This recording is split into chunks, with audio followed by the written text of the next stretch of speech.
Okay, should be coming on.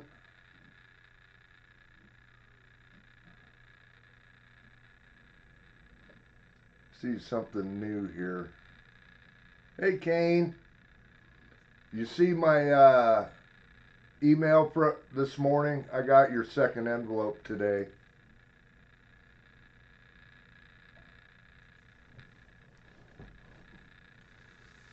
So, we're going to back up a little bit. Today, I got parts that I needed. Hi VMC.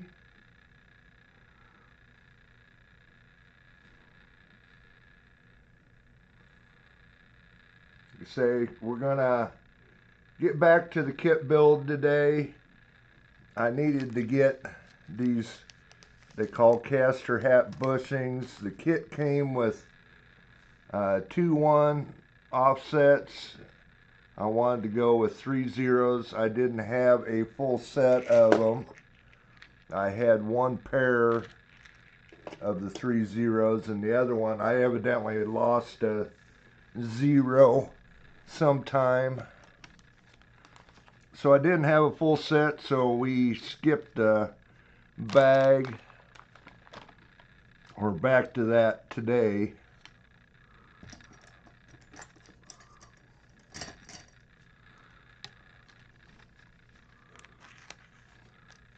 I will do an update on the giveaway here. Actually, after today, I'm going to clean my table off here and get the giveaway video, get to working on it. But I need a set of 3 zeros. Get out of here. And what it does is raises the front axle up and down compared to the rest of the car.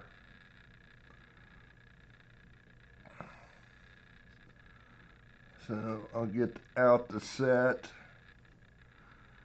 Oh, must have got a 1 there, yep.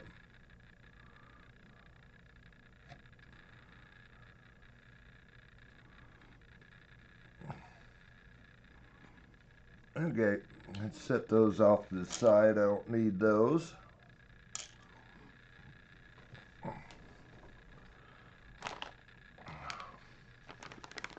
Get into the bag here. And I do have carbon plastics that I'm going to use instead of the kit ones here.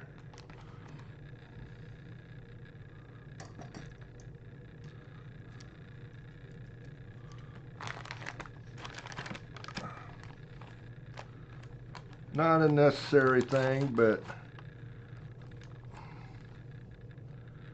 the carbon ones are a little bit stiffer. They don't tend to wear as much. It's the reason I use them.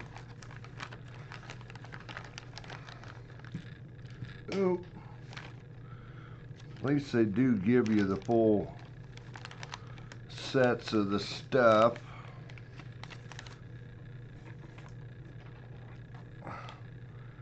So you can play with them. I don't think it should come with those too.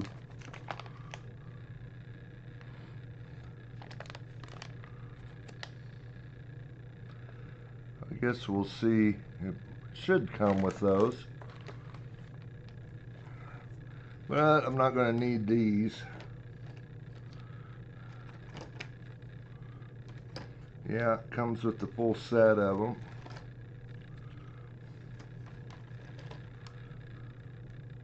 And got that in the other package. Oh, yeah, I forgot to turn the bot on, didn't I? Sorry. My bad. Okay, now you can play the games.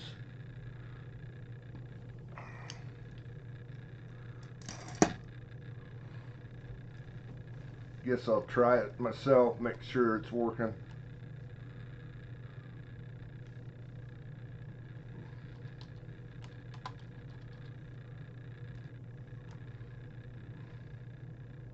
Yep, looks like it's going.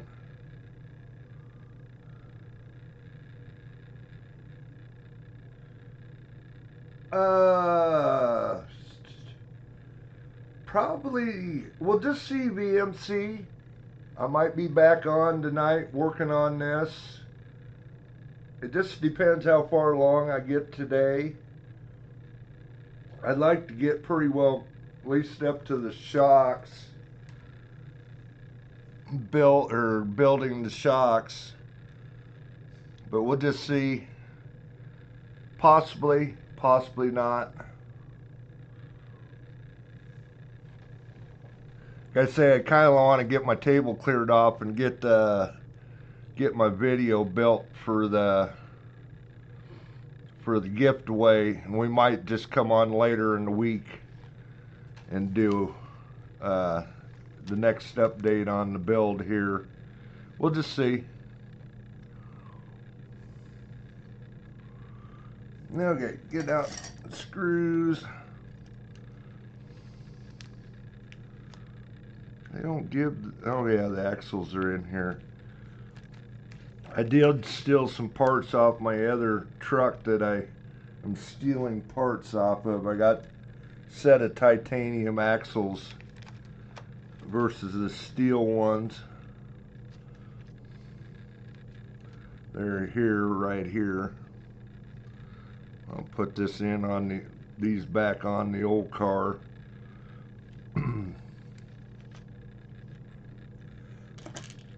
Don't need those. Don't need those. Oop, there was another one.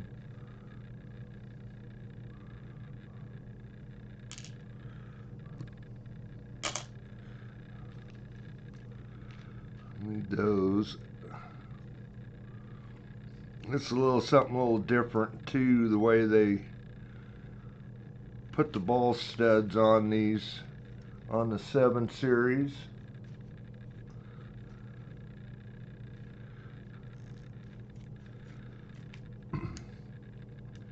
Yeah, I might come back on about Thursday.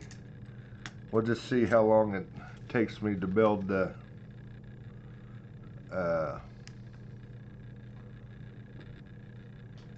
my video for the gift away. Probably get it done tomorrow, or at least I should be about done with it.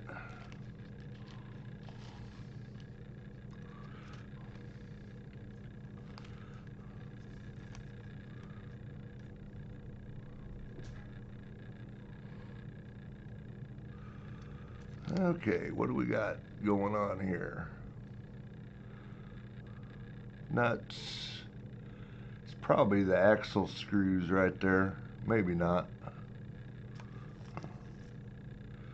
Oh, those are all little things.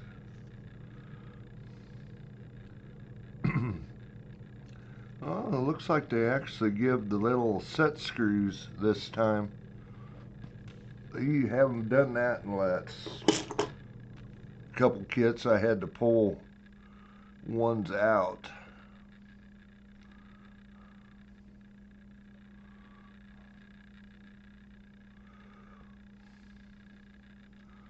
Now that's the axle screws.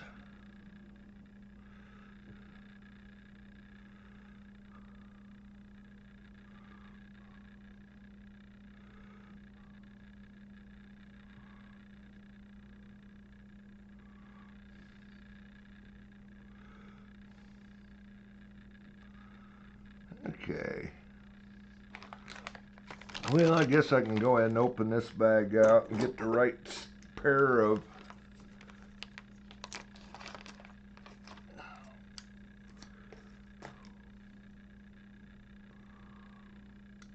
I'd hate to guess, Kane, how many cars I've built over the years. Quite a few.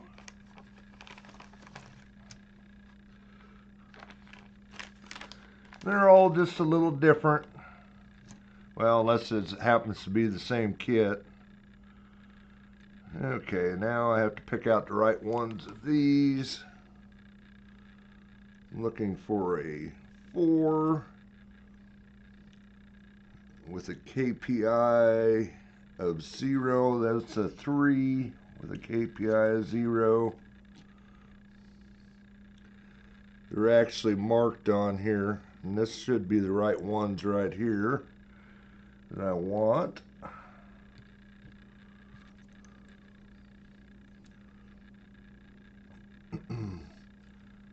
Four with a KPI of 1. 4 with a KPI of 2.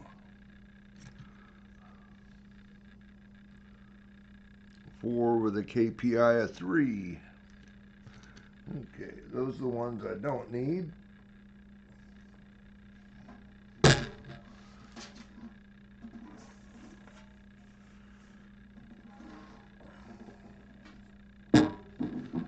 Like I say, they've added a lot more adjustments to these cars over the years.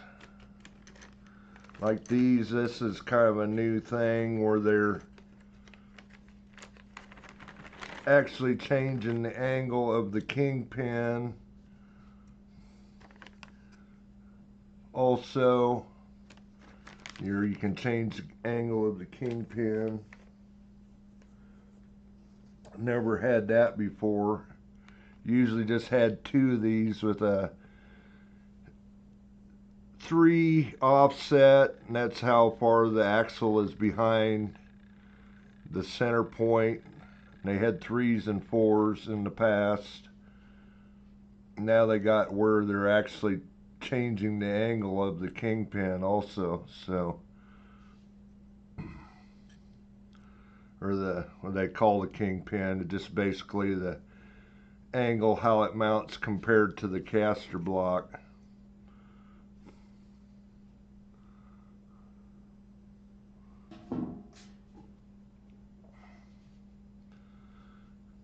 Always got a little something.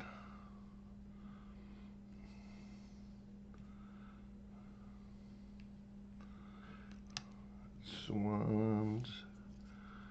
Get all the parts popped loose. And they didn't give these. Those should be in that package. Why the heck they don't? It's part of these, so why don't they give it?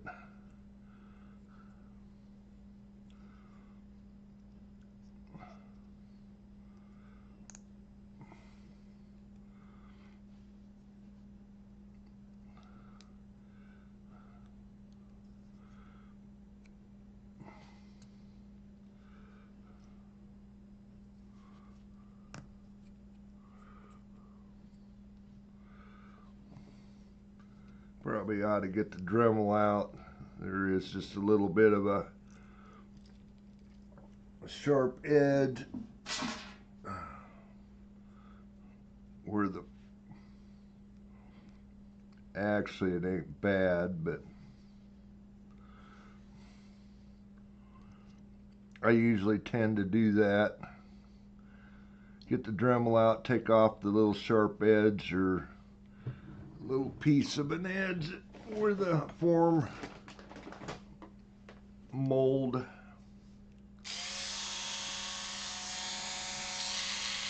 was attached.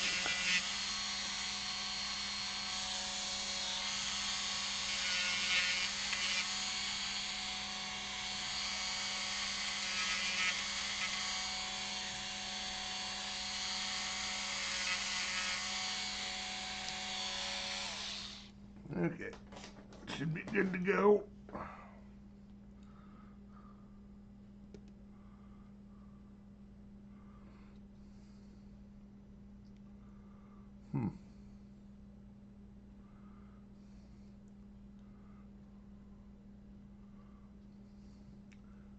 Sure exactly what those are for right off the get-go.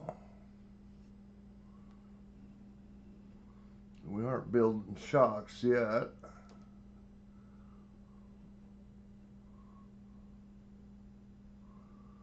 Oh.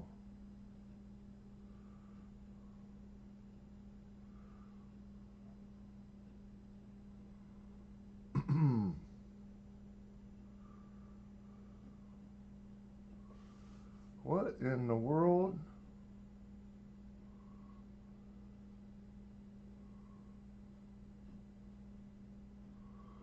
Oh,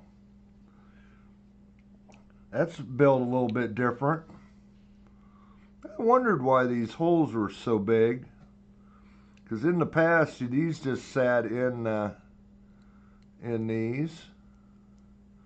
Now they've got a little bit of an insert that goes in these. Huh. That's something new.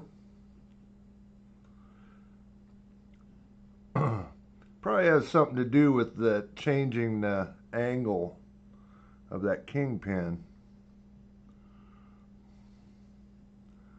You know, and I didn't get my pair of pliers out, which I need. Hi, Chris.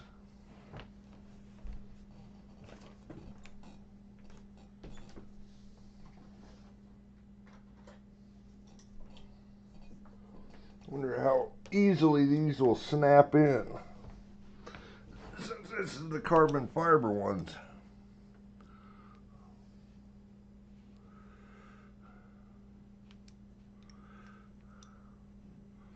Interesting. Okay. Like I say, that's something new on this kit compared to the older ones.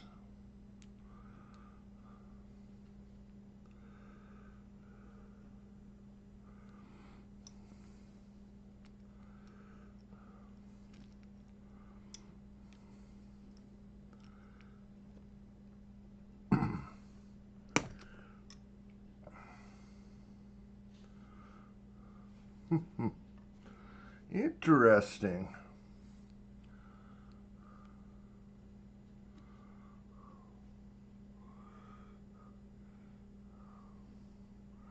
Yeah, I thought I had them all out, Chris, but that was something I forgot to get out.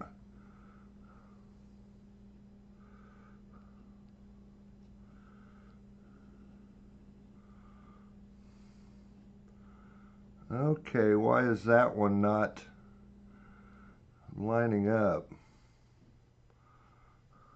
to go into place? Maybe they do got a top and a bottom. I just got lucky on the first stoop.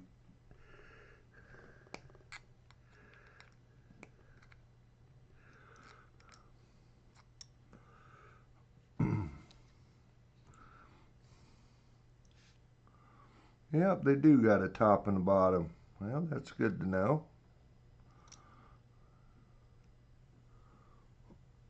I didn't say nothing about it, and I suppose I was supposed to have them in the other way. Oh, no.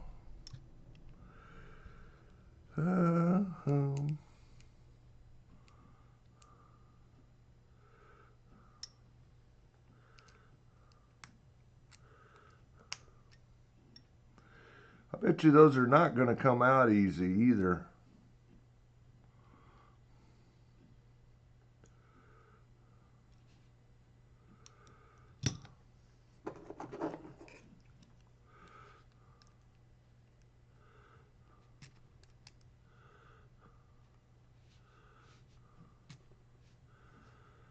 Okay, already screwed up. I didn't see that. They don't say they got a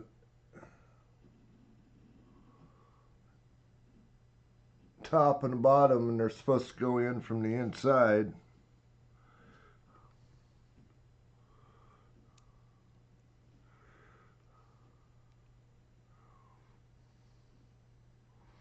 Okay, Kane. Thanks, buddy.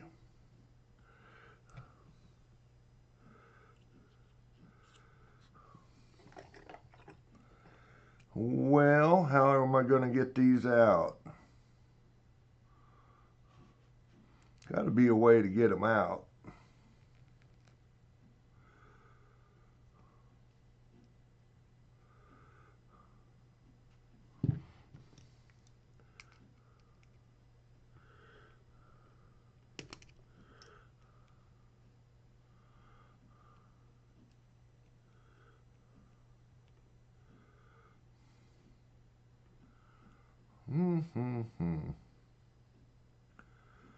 Hopefully I won't have to get something to beat them out of there.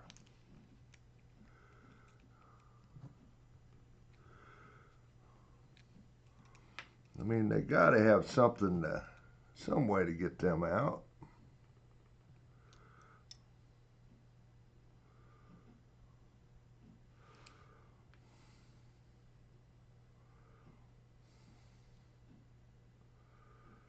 Problem is they got a flatter side.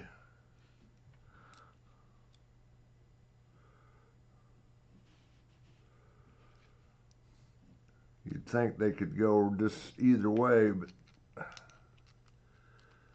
the way they're built, they don't.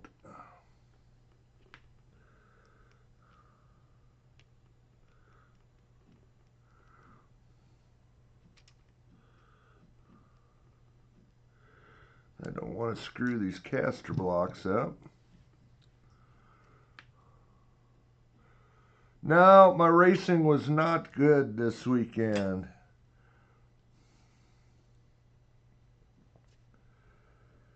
Okay, how am I going to get those out?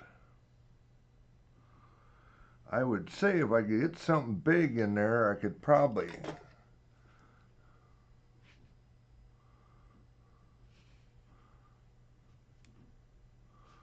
pop them right out.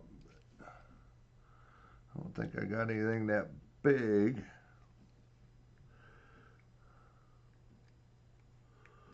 Sitting around here. Okay, I got that one a little bit cockeyed.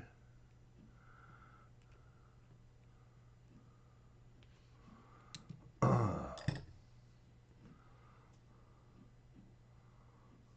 got an idea. I got an idea.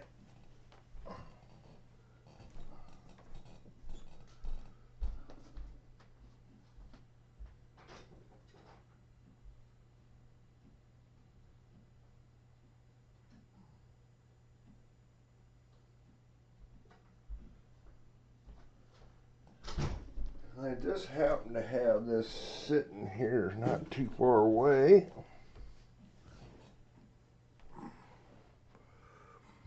Got a punch. That one's right. This one I have to get out.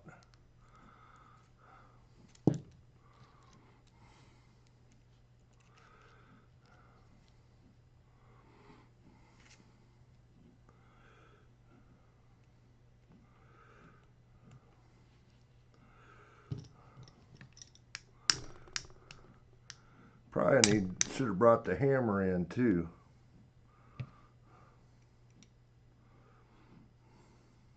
I don't want to damage them.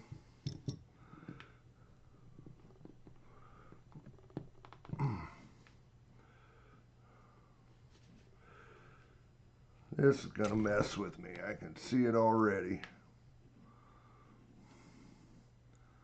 Maybe I can just go with it the way it is. These caster hat bushings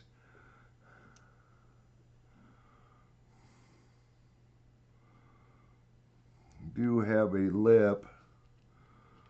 This might wear on them a little bit more. Guess that's something I'm going to have to buy if I'm going to ever change these out. Or if there's shock in. No, they got separate part number. Okay, well, we're just going to go with it. I know better next time.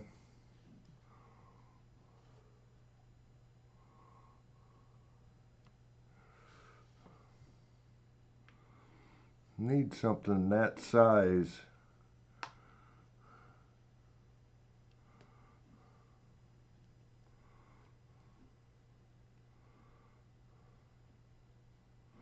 I just kind of wonder how the heck, I guess you're just supposed to buy a bunch of them. And if you change the, I guess caster blocks you don't change.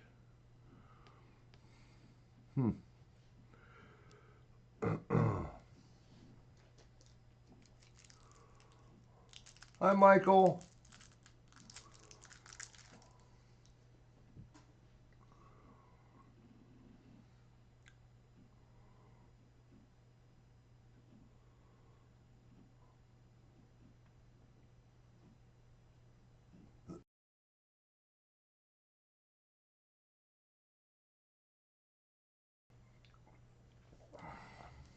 Yeah, I already screwed up, but put these little inserts in the wrong way on 3 of them.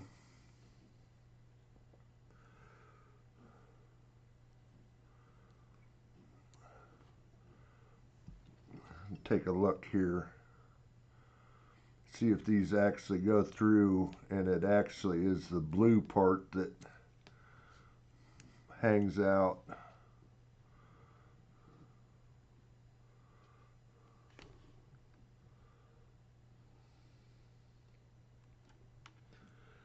Nope, it isn't. Okay, well, we'll just have to deal with it.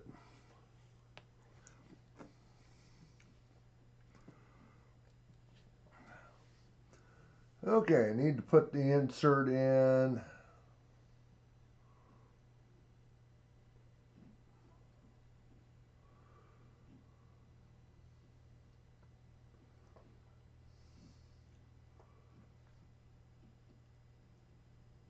Put the steering block arm on. Put the axles in. Put the bearings in. Guess I can go ahead and put the bearings in.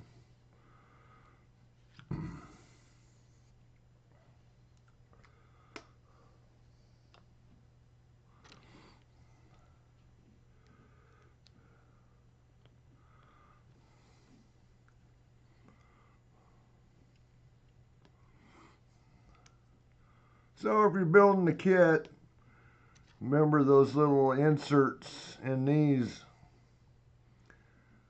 go in one way, and I screwed up and put 3 of them in the wrong way, so they got to come in from the inside and go out to be correct.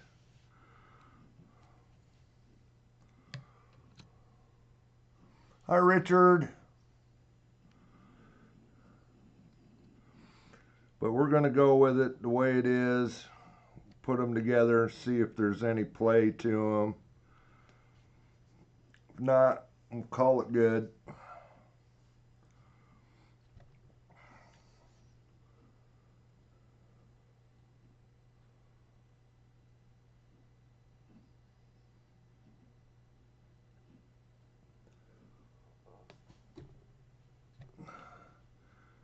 Steering arms. See if they're marked like the old ones. Nope, they aren't.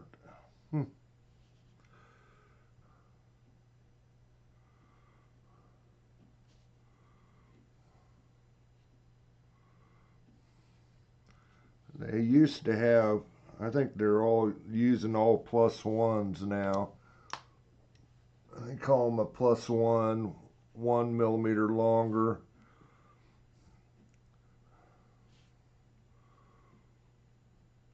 Okay, where's my power wrench?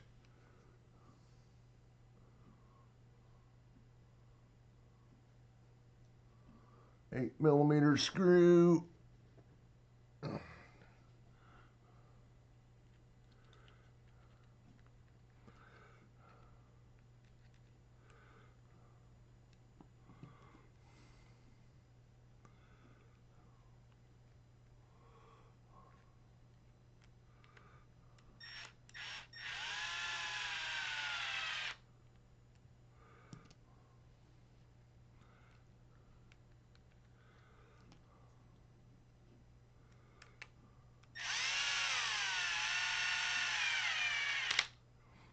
Definitely tell those are carbon.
those get hot. Those screws get way hot going to that carbon fiber.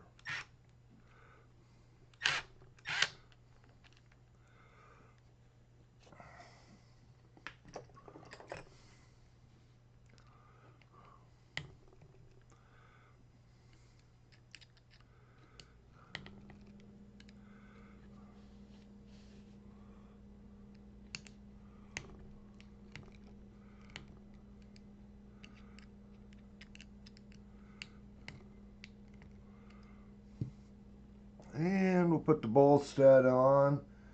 It's showing a bump steer washer.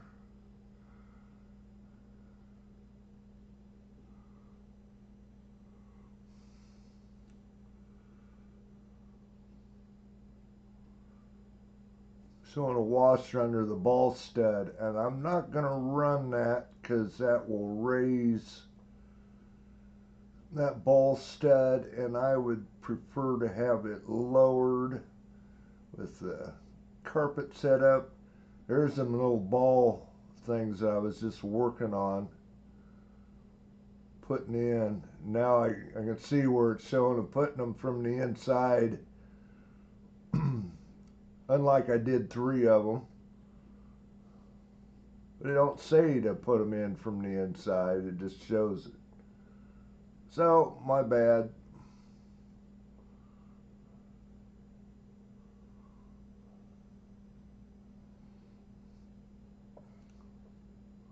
But yeah, I'm not going to put that washer underneath the ball stud there. I'll add like bump steer to it. I don't want that. Because you're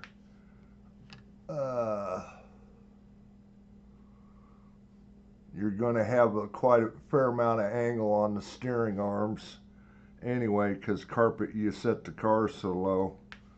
So I'm just going to put them in without a washer.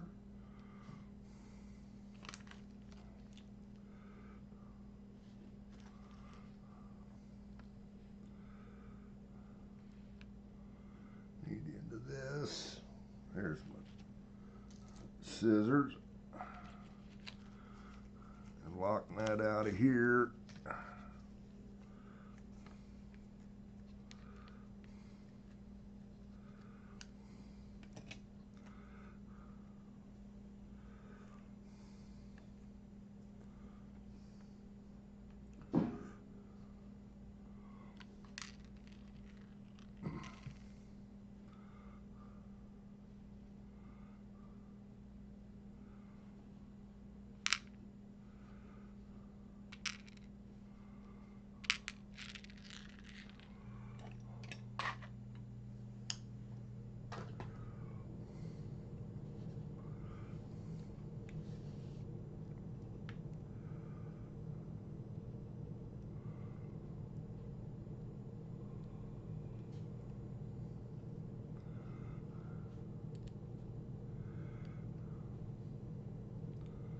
Yeah, anyway, you say these the steering links will be at an angle a little bit anyway, so putting another washer in here would add more bump steer. That is, when the car goes clear down, it'll actually pull the steering in a little bit so that it'll actually tow out the wheels just a little bit. I don't think I want to do that. So that's why I'm not going to run these little washers in them.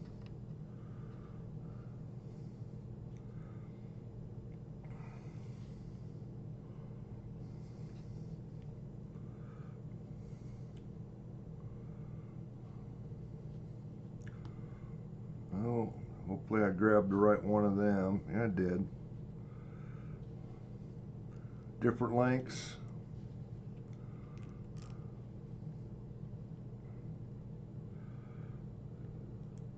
Use the longer ones on the camber lengths, Could actually get by with shorter ones here, but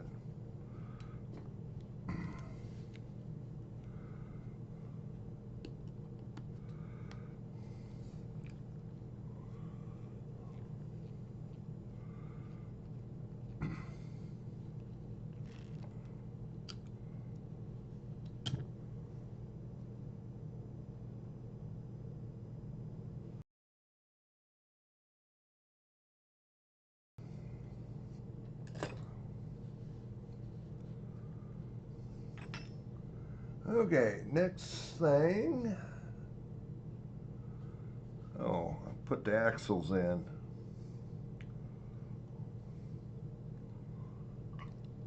Like I say, I'm using some titanium ones off my old kit.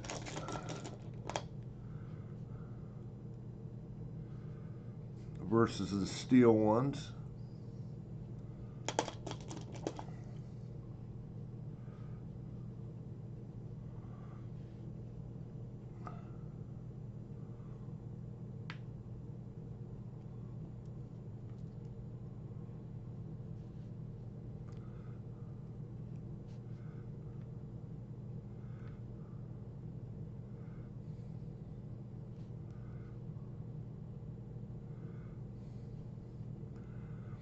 I'll put my gold headed screws. Those screws are nice. Those were Trinity ones. They got a little deeper head than like what comes in these.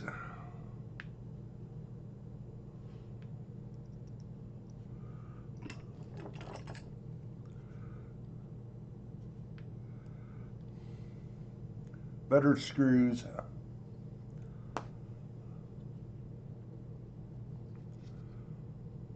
little Loctite on them.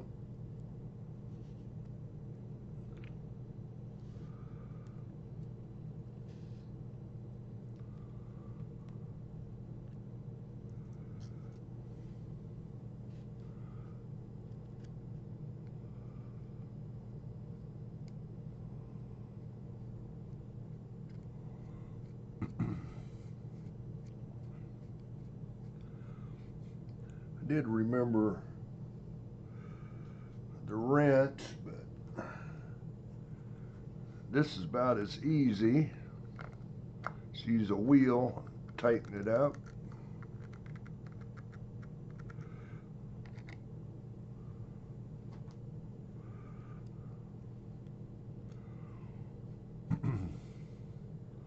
Actually easier. Tough to get the wrench to stay put while you're tightening.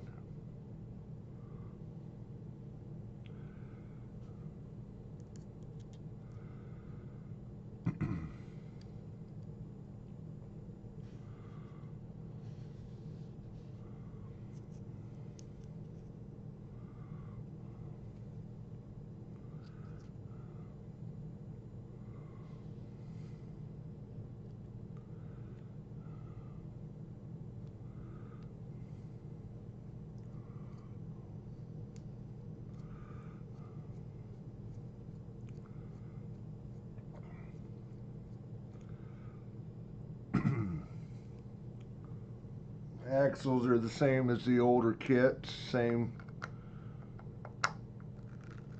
ones I used in the 6.1, 6.2, 6.4, or 6.1, 6.4, 6.1, 6.2, 6.4. I made all three.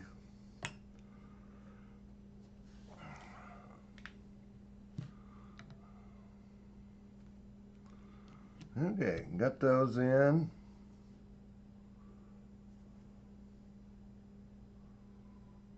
Next thing will be to put the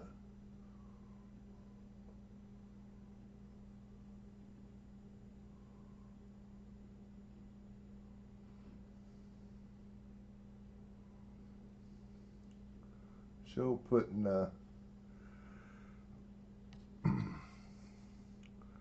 ball stud in these.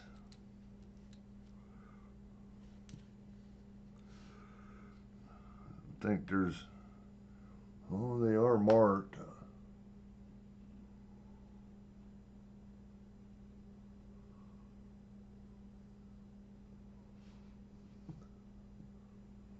Same way here on the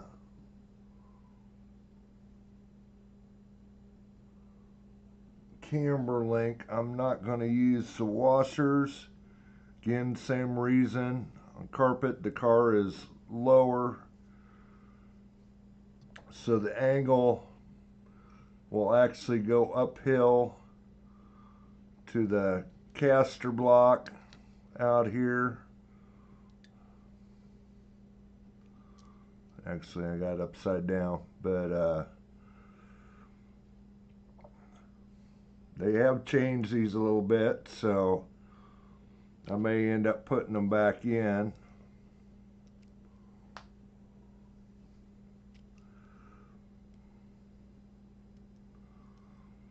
Because before they attached at the top, now they're more in the center, so we'll see how it works.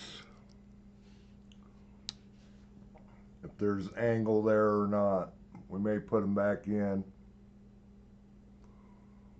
The spacers.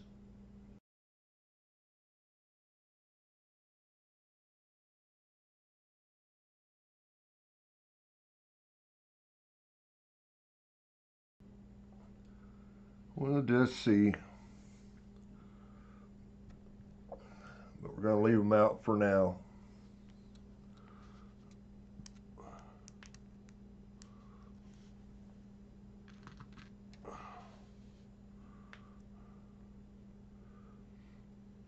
You say carpet, your car is lower, and there's usually a little bit of an angle on these or camber links in the steering or links that I'd prefer not to have. I like to have them as straight as possible at ride height, or at your normal ride height.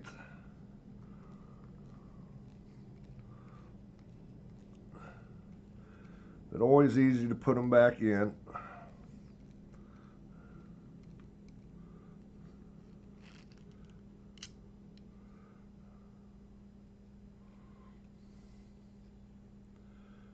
Okay, what are you doing here on me?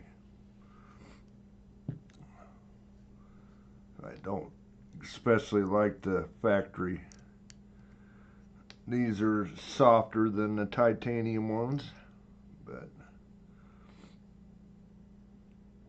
I don't have any titanium, and they are expensive.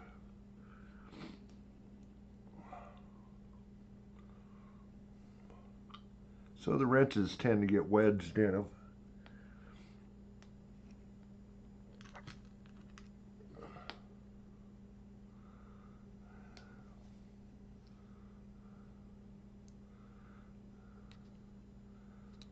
Okay, probably better make sure I get them left and right. Which that would have been upside down.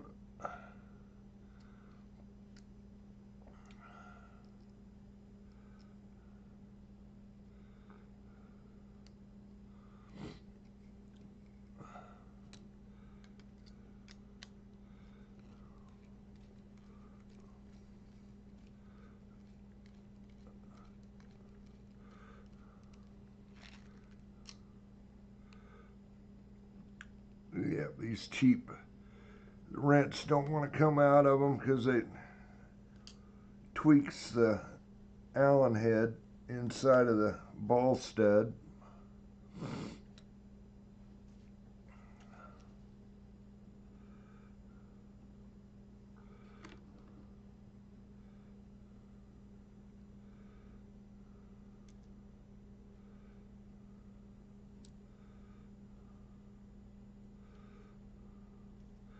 That's a left. This is a right.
say these caster blocks are new to me. I don't have, it started them on the 7 Series buggy.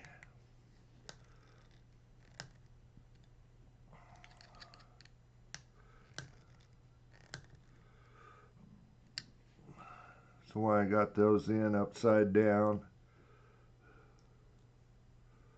And I think they make different lengths of these too, so you can change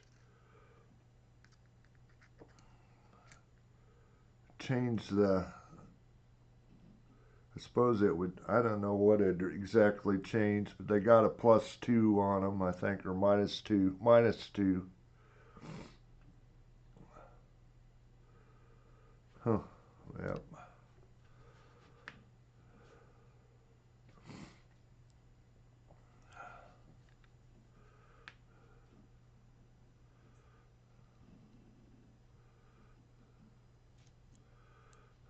Hopefully I put that on the right way.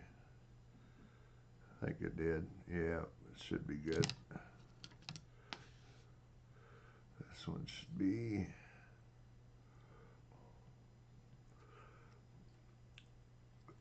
just like that.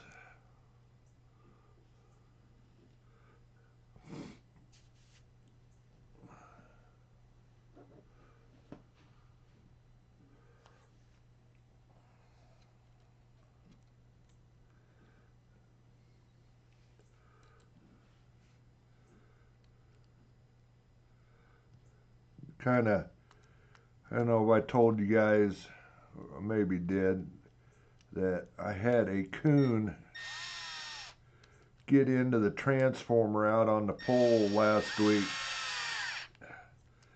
Killed the power. Well, I think I found him.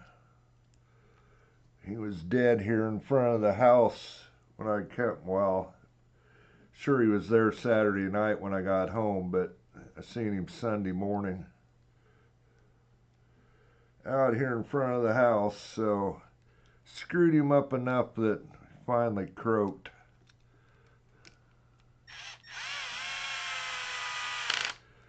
Had to pick him up and haul him out back yesterday.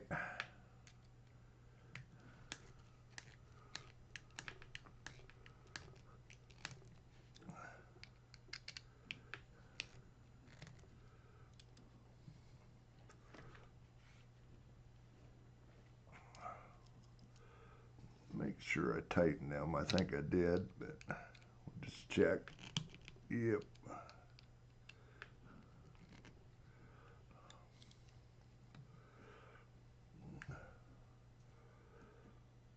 Well, now I think I can, guess I'm gonna go ahead and put these inserts in.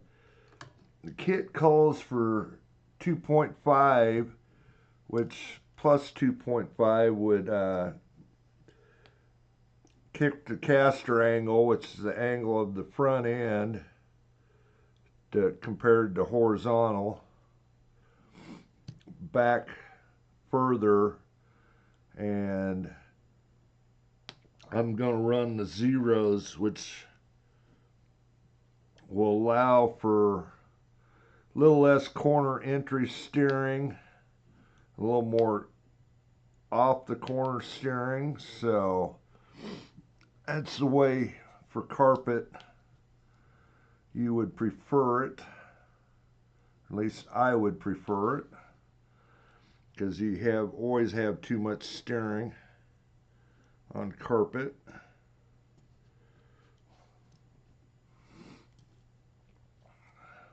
Or corner end steering. Again, you can put 0, 2.5, or 5s. And we're going to run with the zeros. So my total caster, we've got chassis kick-up has 22.5. The pivot block has 2.5 plus 2.5, so it's 25 degrees, the overall caster angle, the way it's set up.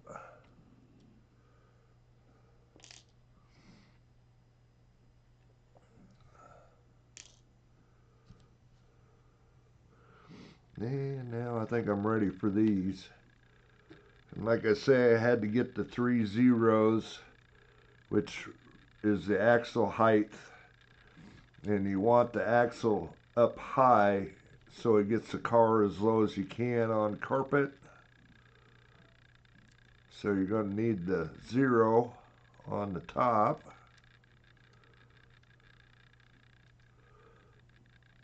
And the 3 on the bottom. And the kit come with 2s and 1s, which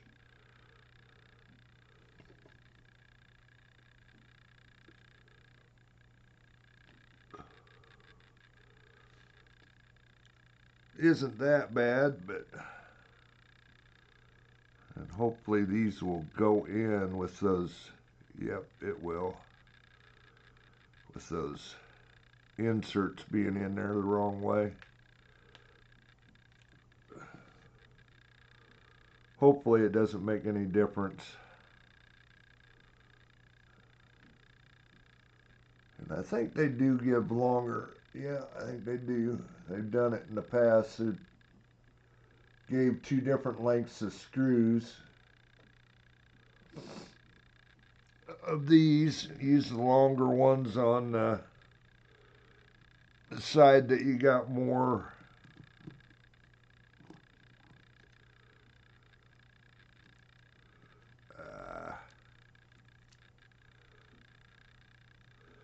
side you got more spacer. So use the shorter ones on the top.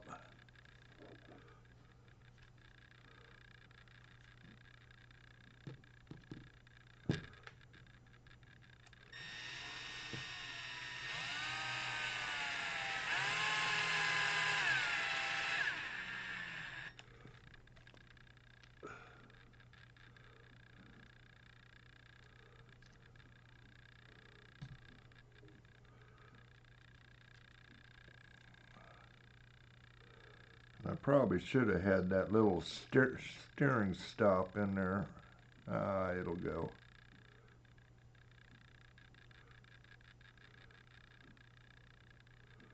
Or did I go the wrong way with these? Went the wrong way with that one. No. The heck am I doing here? That's front. That's rear. I did. I put these. Now that's right. What's going on here?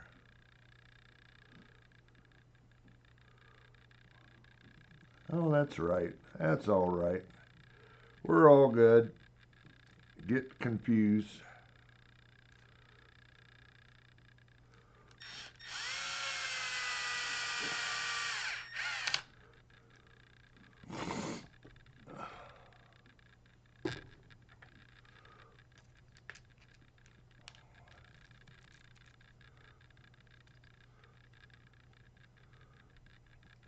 So one thing I will say, there's less play in that with those, the way they built these.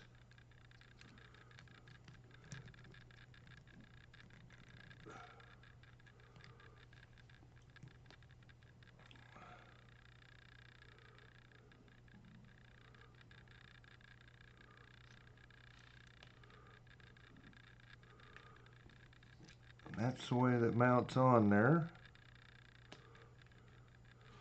They did give these little steering stop screws.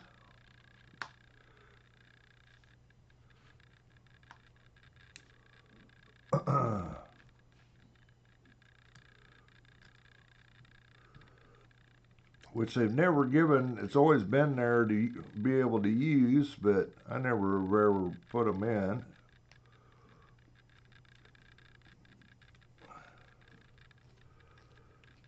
But they never give you the screws either.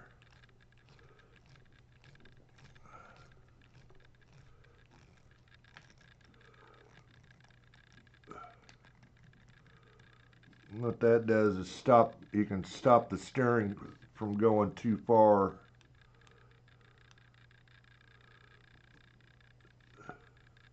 You can actually adjust that. but you can do that on the radio too. So, and the other thing they give us that never gave us before was these little set screws that hold that caster block insert in place. I always had to pull ones out of my extras. But don't tighten this down until you clear down until you get the pin in there.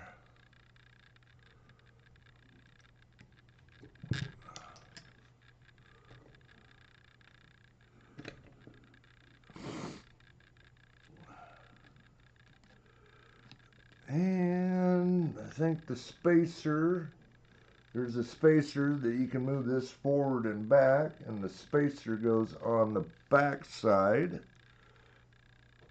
of the block.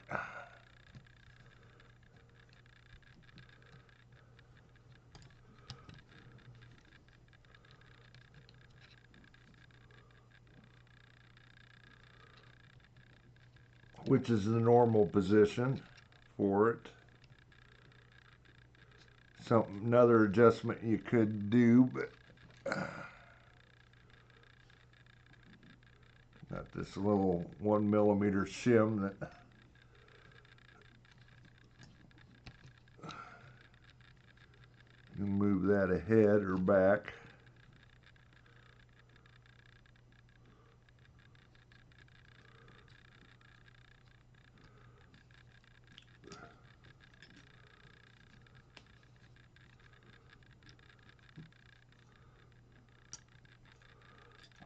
And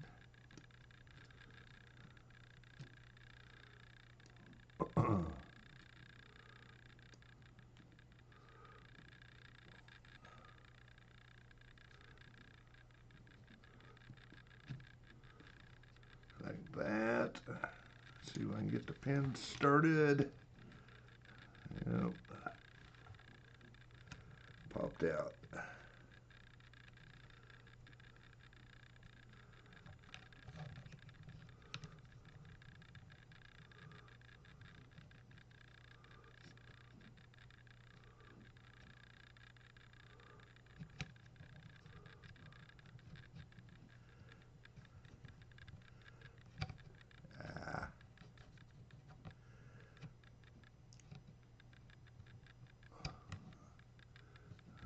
Still missed.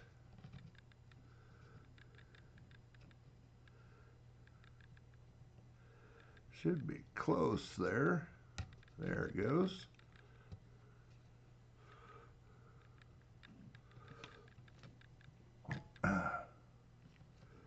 And it's in place. Now I got a little pin holder screw. Goes into the arm.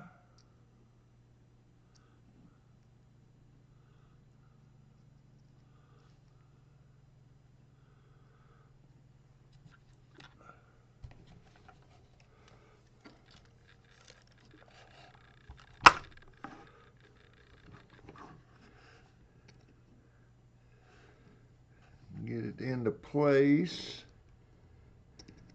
Then we'll tighten up our little set screw.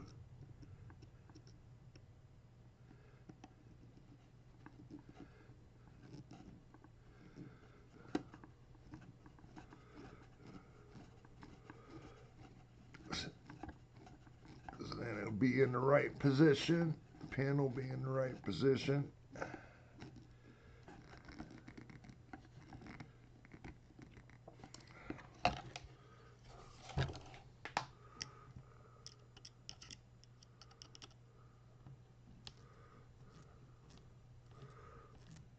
And you put it in till it's down flush.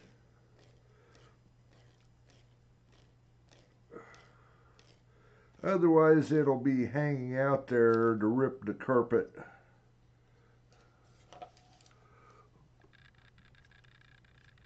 Just like that. If the wheel comes off or otherwise.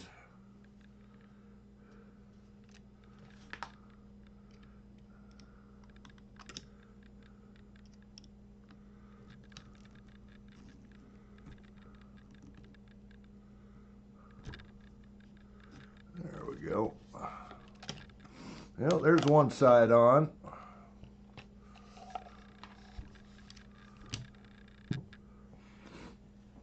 Now do the left side.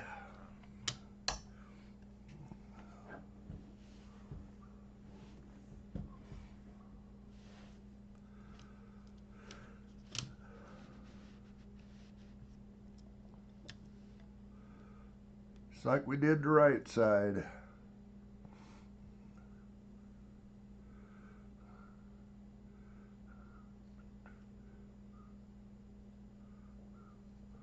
That.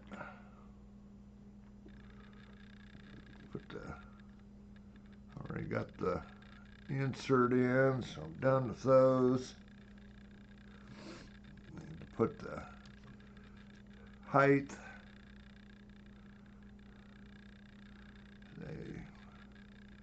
A longer one for the 3 in the bottom, 0 in the top.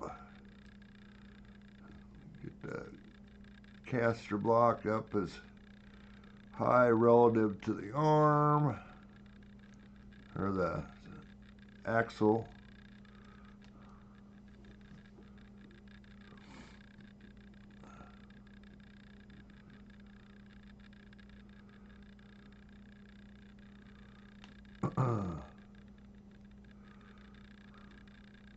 This one we might have done backwards. No, just upside down.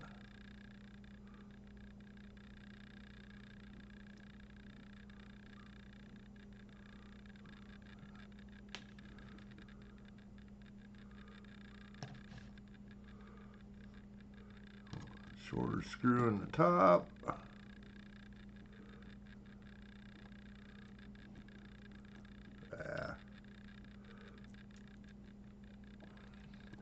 Probably be easier to put the bottom one in, but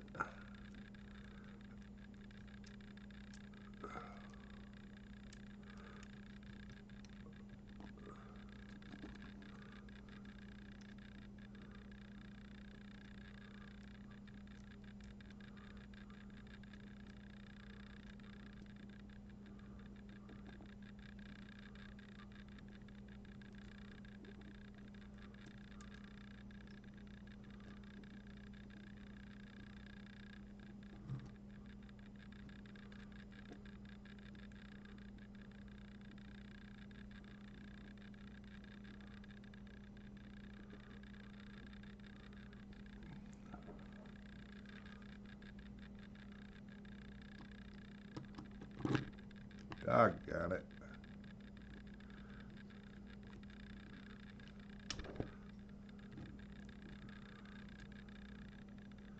So many parts want to move around now.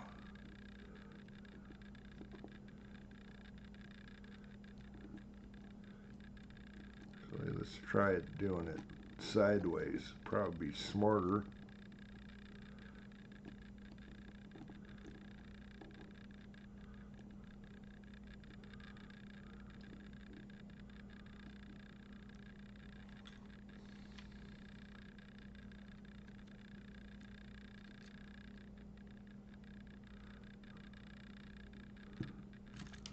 Doggone it.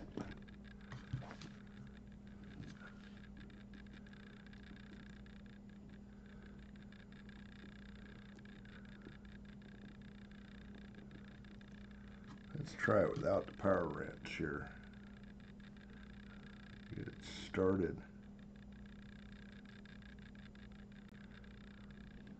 Get it started, and then it'll stay in place. There we go.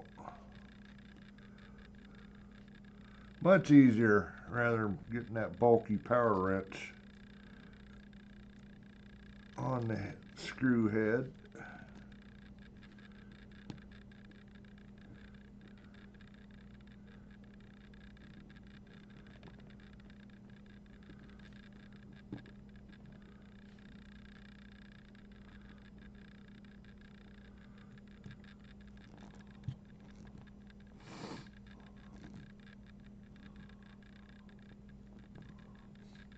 You're gaining on him, Chris. There we go, finally.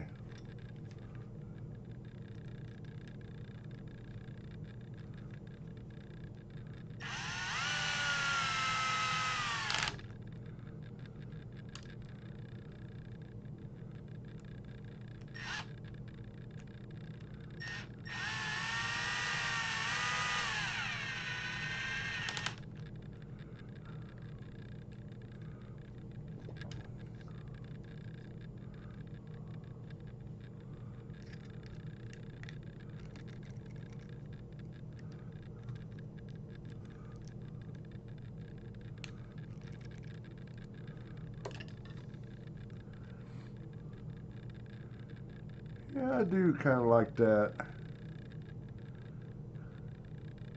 Having those extra inserts in those. It's one place that it develops quite a bit of play in the older kits. Having the metal against metal, it probably wear out the metal a little slower than metal against plastic.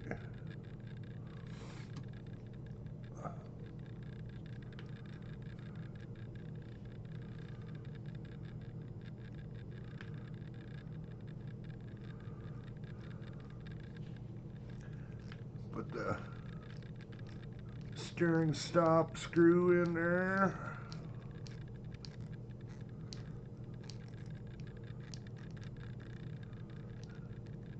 Say they never give you those screws before, even though it was there to, if you wanted to put one in.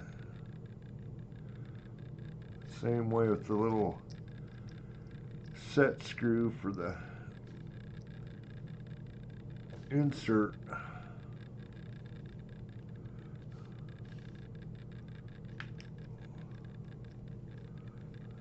Putting in there right now. Okay. Ready to put the pin in.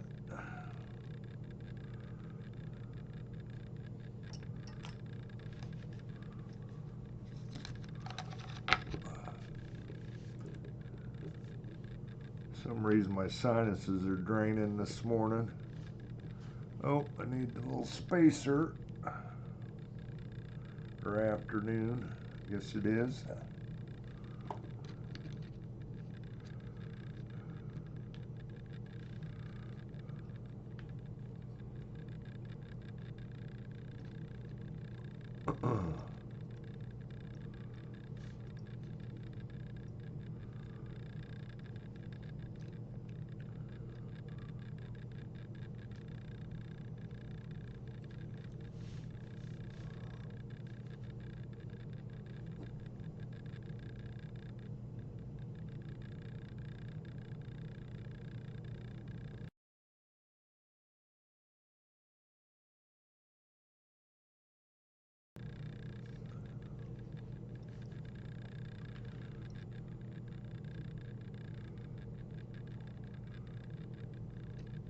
There it goes.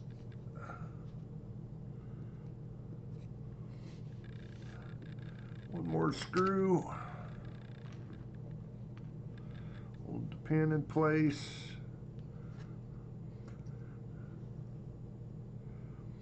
Back in the day, they used to use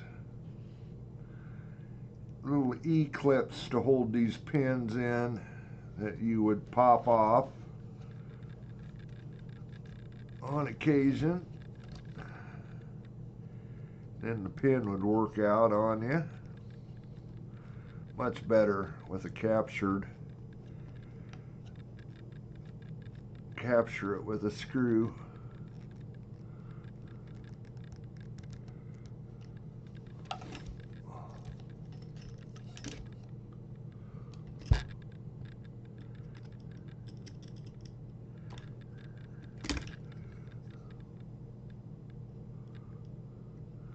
And tighten the set screw.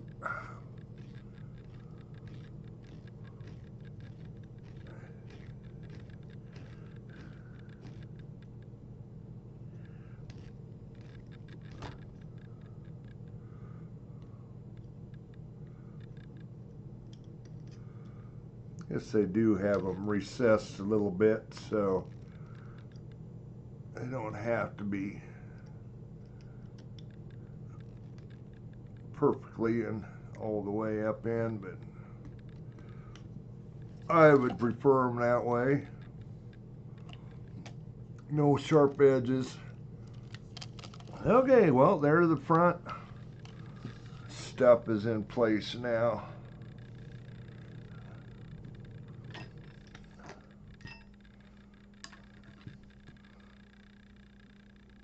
Put these in spare parts bag.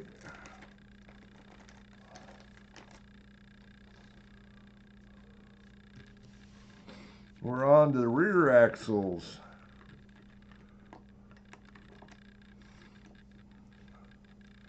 I was gonna pull the ones off my old truck. I'm not for sure that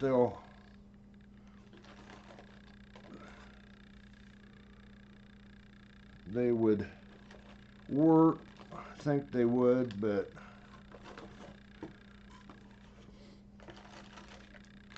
I'm just gonna build it with the kit stuff for right now.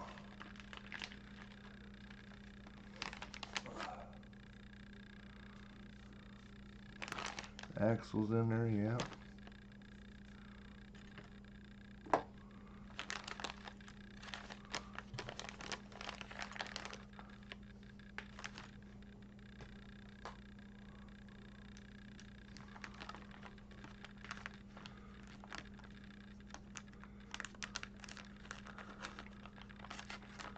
So, yeah, we jumped from bag 3 up to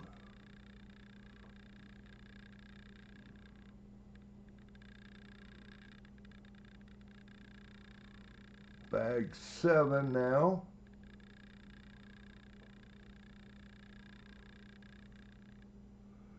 Show you what we're building.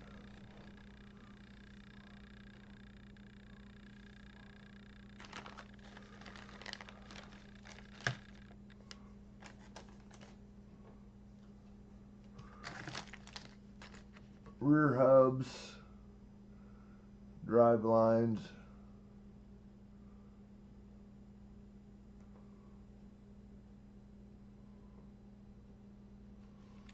Okay, what are they doing different on these? Look the same.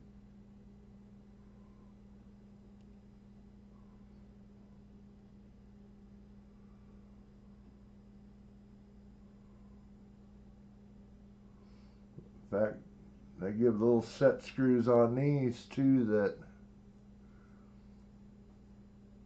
they didn't give with or use on the old ones, I don't think.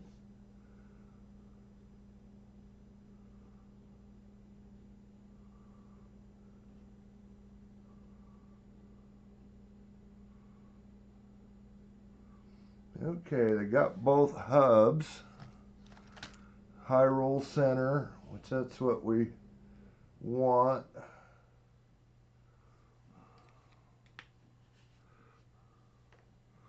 Allows for higher axle heights, which that's the way we want.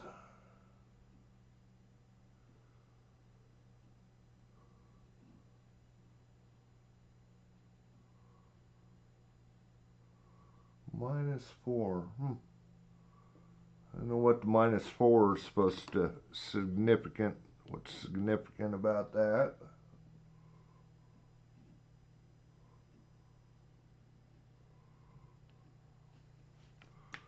Oh, I knocked something on. I think it was just a piece of plastic. So we want the high roll center. HRC.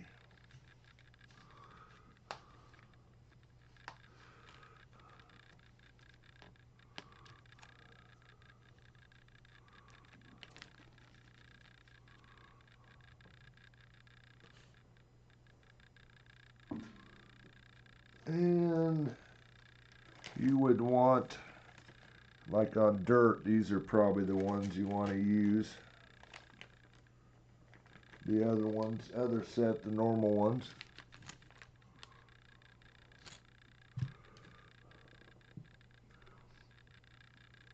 So we can go ahead and, it doesn't show them putting the bearings in yet, but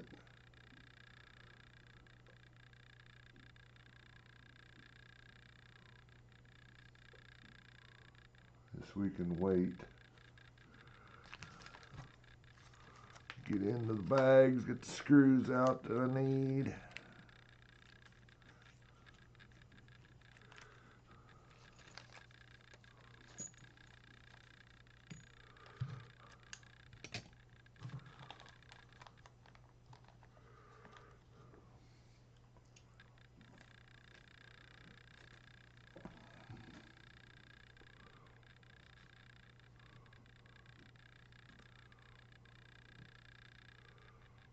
I guess I could start those little things in.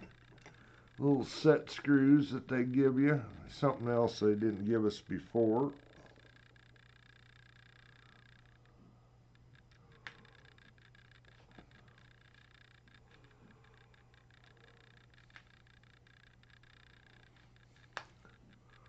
We won't tighten them down, we'll just put them in so I won't lose them.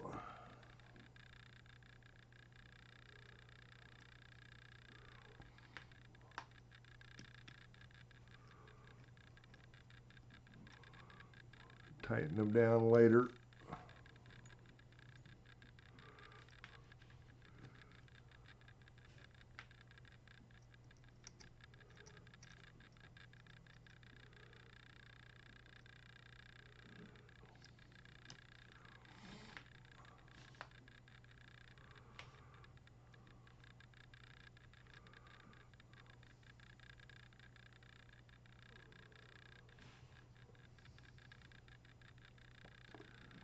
Kit setup shows the inserts for these to use as zeros, which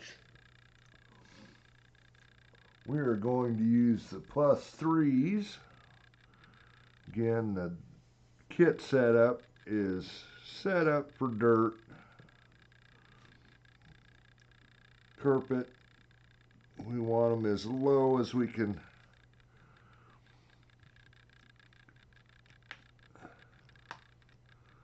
get them, so we use the +3s, which will raise the hubs up compared to the arms.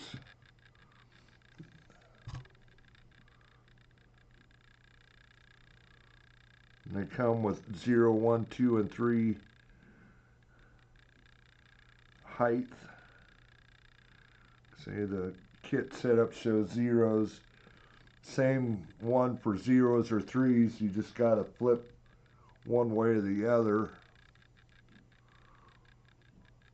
And the 3, we want the little tab down. There's a little tab on these.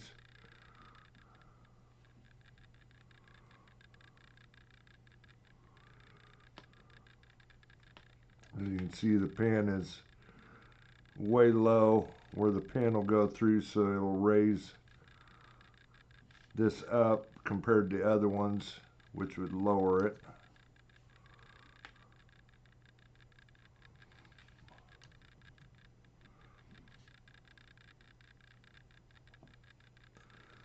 Like I said, you put it in like a 0.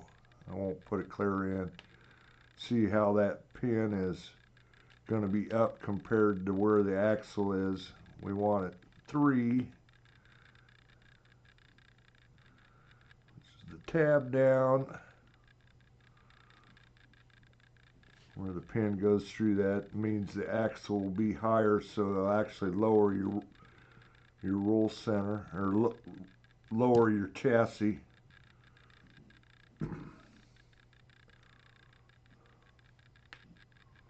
Compared to the wheels.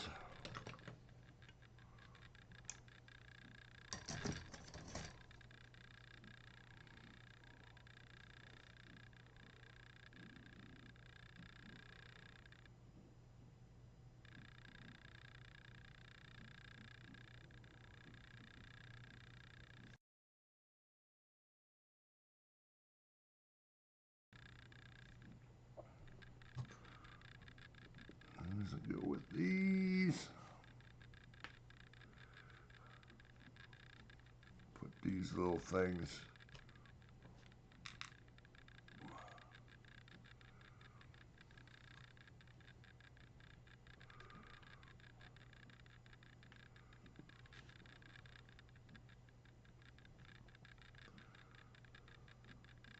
off to the side.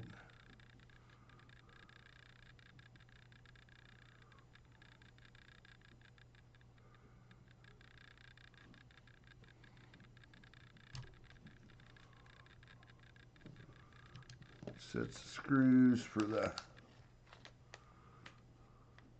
oh, they give little blue inserts instead of the black ones. Cool. The older kits, they give you black ones. Little standoffs.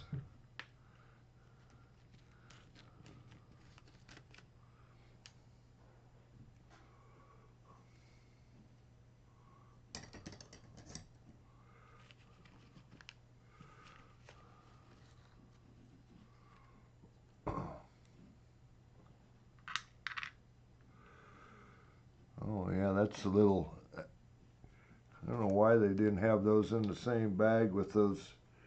The little tiny screws go with those hubs. Which I'll go ahead and get started in there. I won't tighten them down.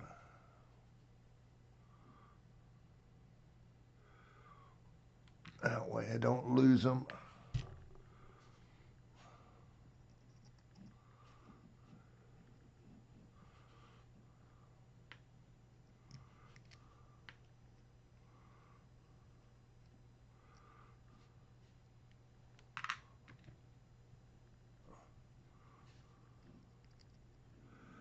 Those are some little tiny guys. Little tiny.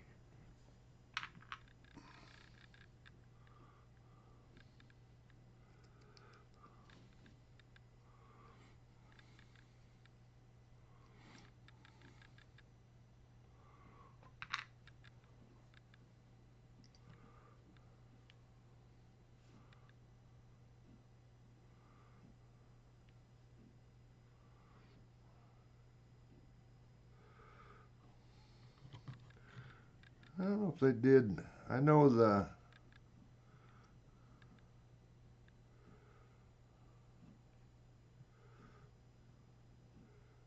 okay,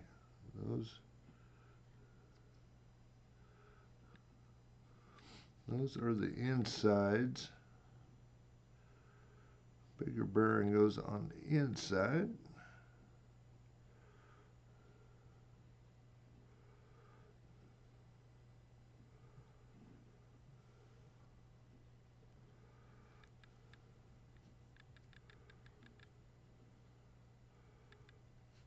I know the aluminum ones, they're identical left and right.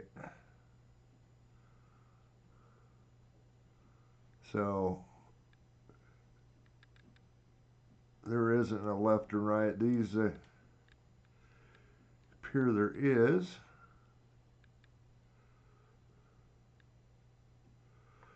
Which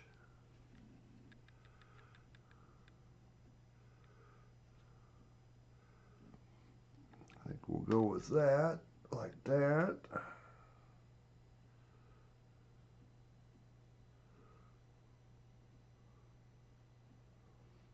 Okay.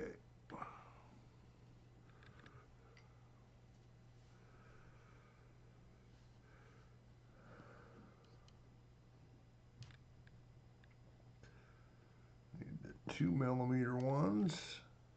Two, two, two.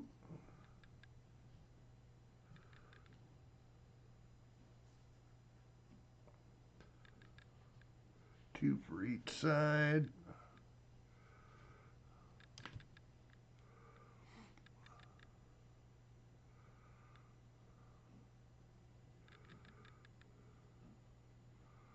Get those the right way. So the little ball stud is away from the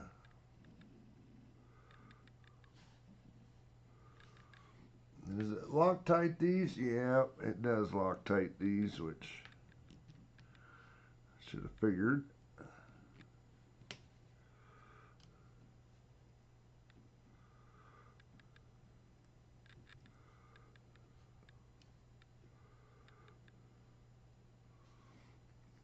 Probably could leave these.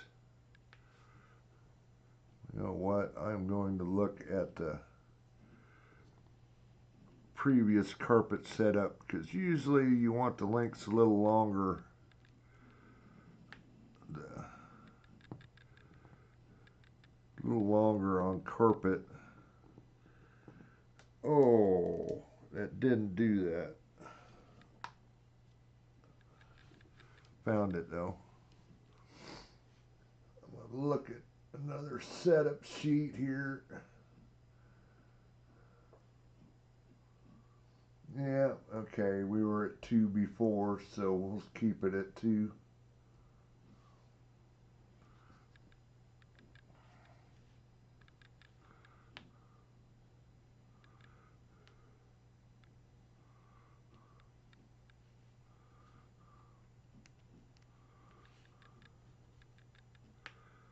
See if I can get one of these started.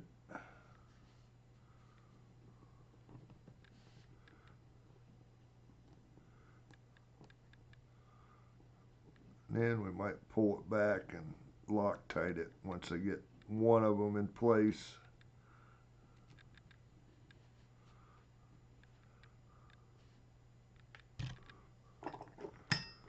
At least started here, so I ain't fighting the screws.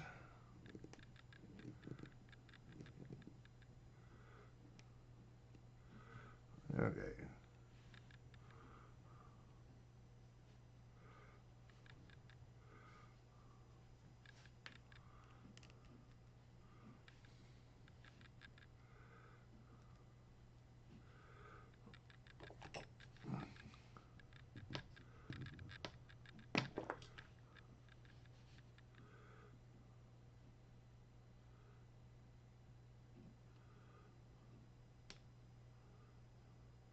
Yep, that's good.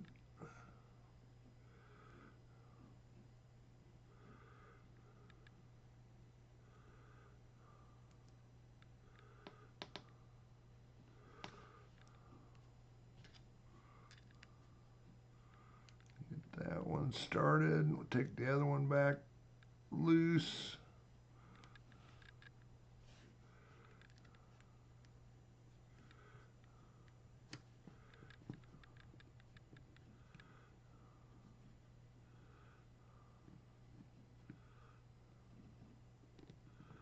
Loctite on it.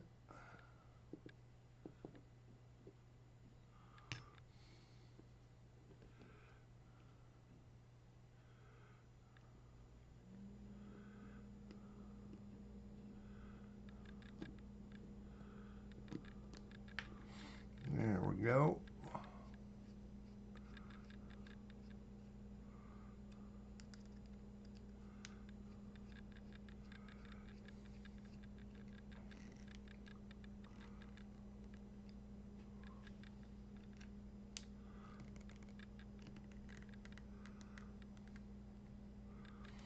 And we'll put the ball stud in place.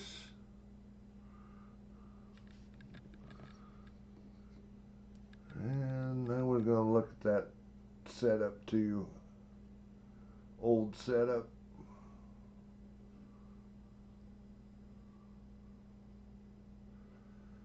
Had a 2mm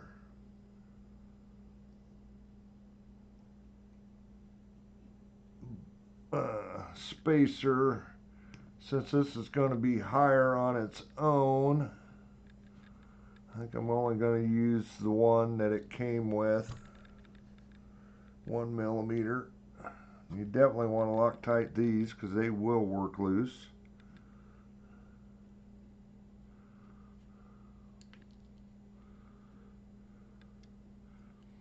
I know that from experience.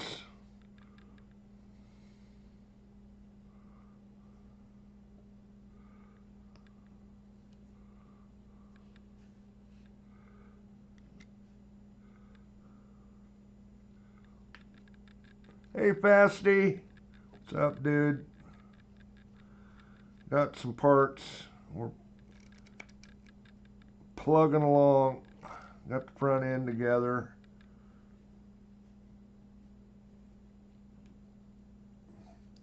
Working on the rear end now.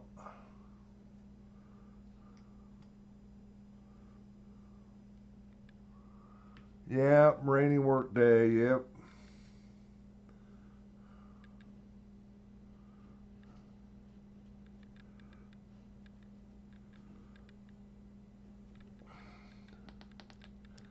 Getting the hubs together.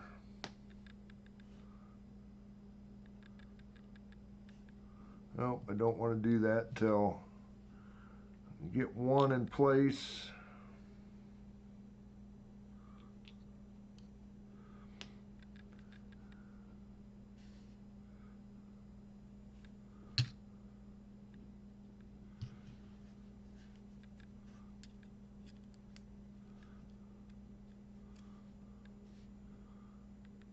Learn not to fight these,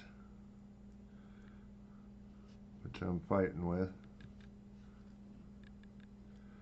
Get one screw in place, not tight.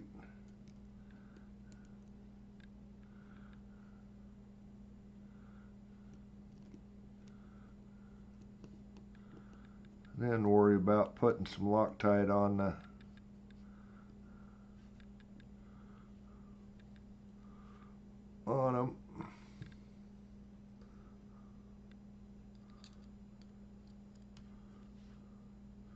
Otherwise, you end up pushing the screw back through the spacer.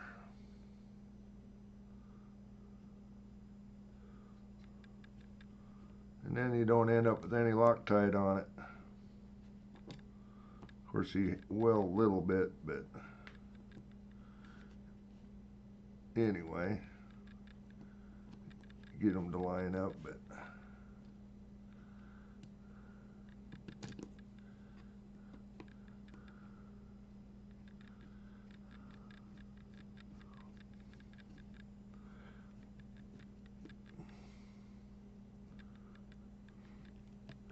I've never had these ever come loose, but they say put Loctite on them, which I understand.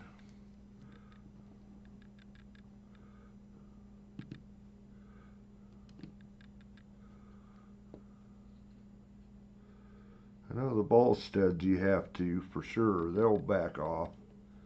Never had these ever back off.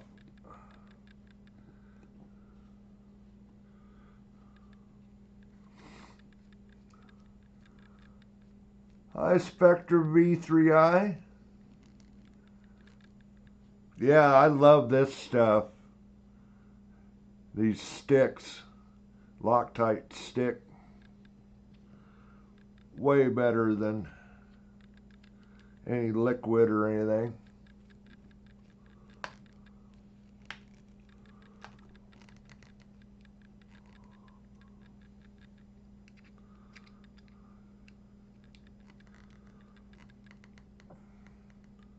Waste so much of the liquid stuff. This stuff, it's wipe the screw in it and go.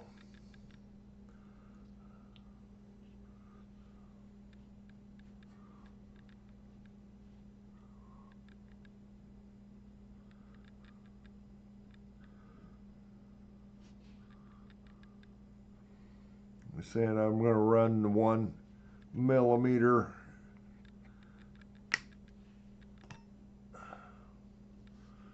It's like what the kid had with it on these.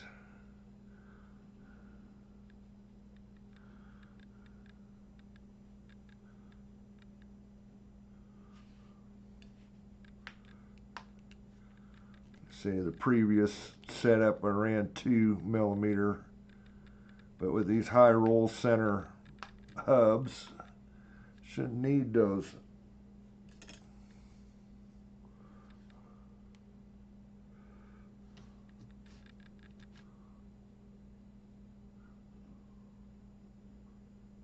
No, I'm not. a drawing, it's actually going to be for a whole album. And no, not metal detecting. It's actual purchase.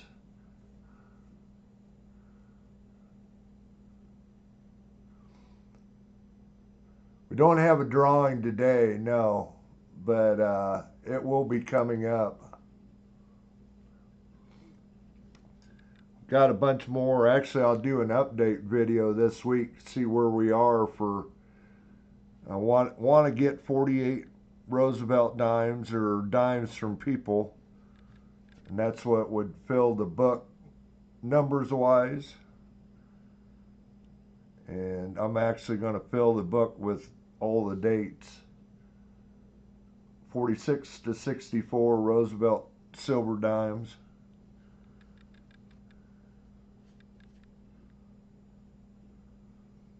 Okay, got those. We're getting ready to put the axles together.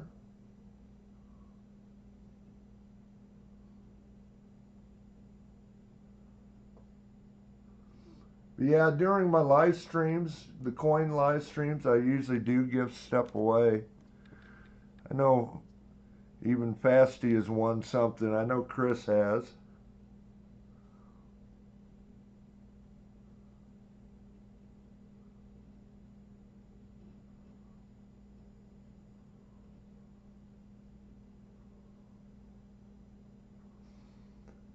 So what is that?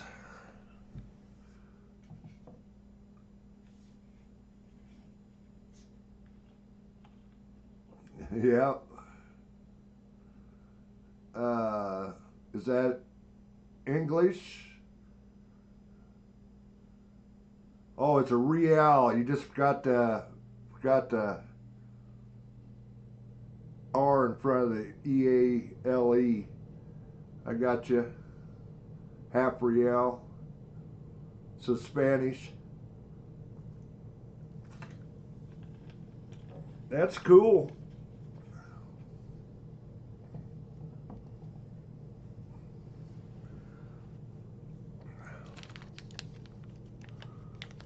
Yep, I see it there now.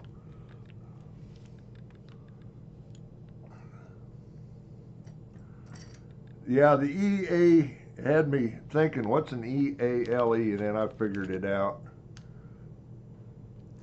Real.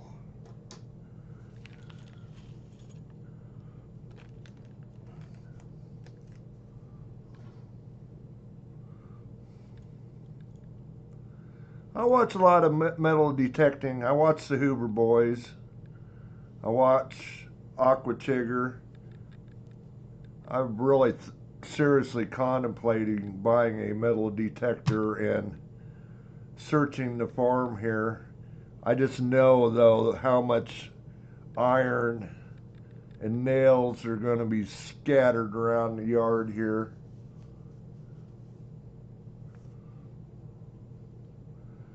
Two real. Cool. That's even better yet.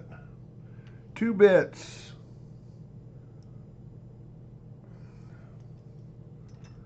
Where the word 2 bits come from, 2 reals, or actually it's from cutting 8 reals to quarters. 2 bits.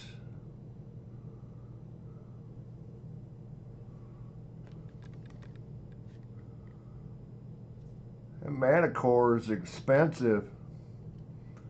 What are they? 12? Is that the one that's $1,200?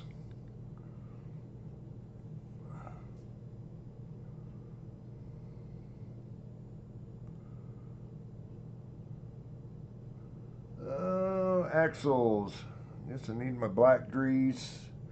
Guess I could go ahead and put my bearings in.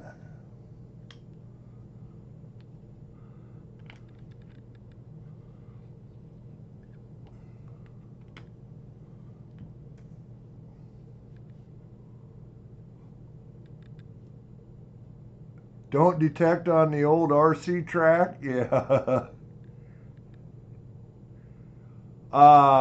You're probably right. pretty damn close to it. Well, if you count all the electronics and everything.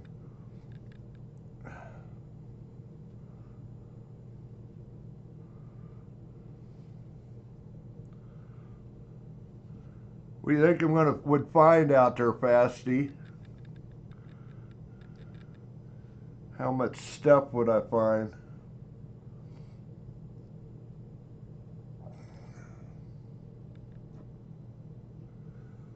Yeah, I was gonna say that Manticores, they're not cheap.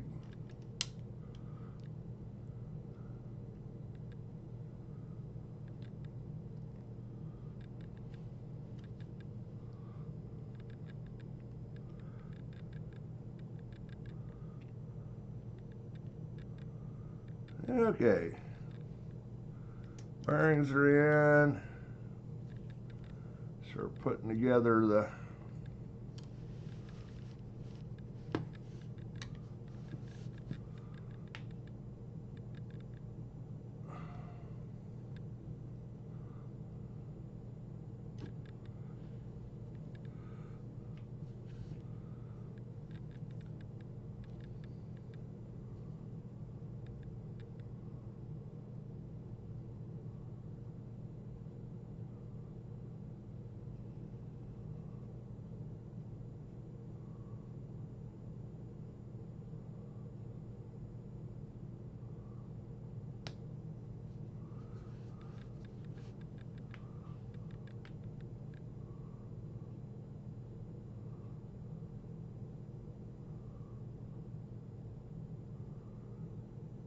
biggest thing with going with a T4 kit is finding parts.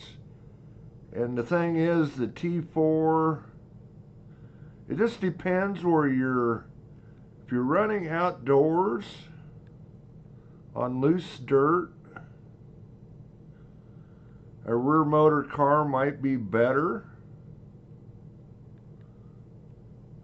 It just depends where you're going, but getting parts for the T4 might be getting a little bit tough. I mean, there's a lot of those kits out there. They made them forever.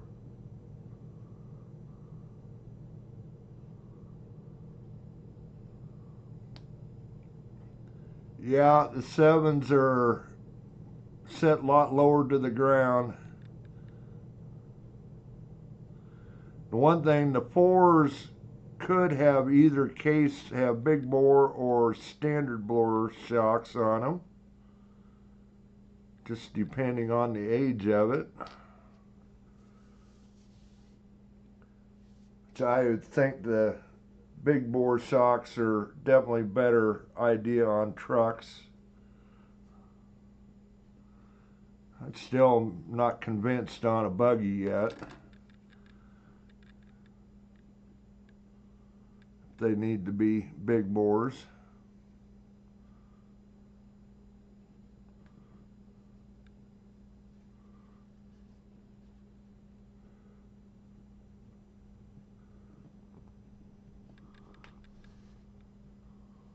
Yeah.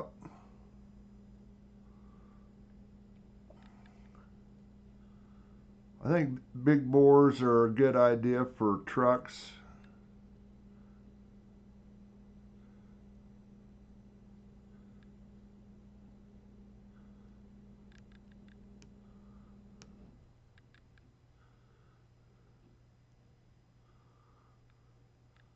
I'd say I'm not convinced on a buggy yet. Well, there's one together.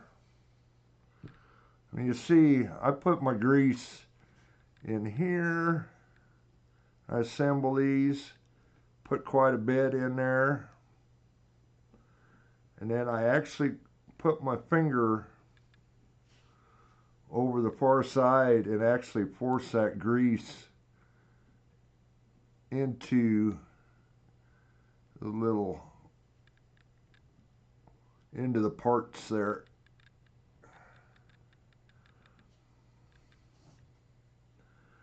Way everything gets good and greased right off the bat. That's the way I've always done these.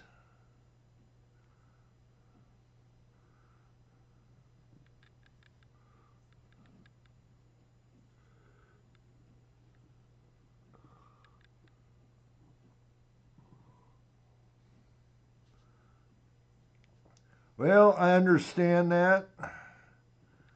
We've got to travel, well, the closest track is about 60 miles from me, and the two bigger tracks, both dirt and carpet, are over 130 miles. So one is that I like to go to is about 170 miles. But it is what it is. Well, actually, the closest track is down in Des Moines, which is only about 15 miles, but it's small.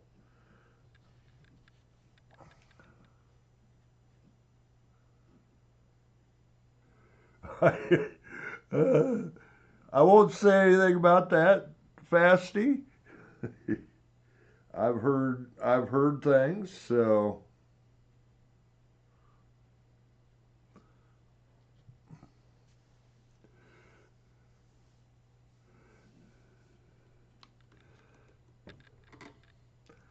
I won't get into that whole thing. I will say he may be a little bit stern for being a race director, but he does get things done as far as the race program.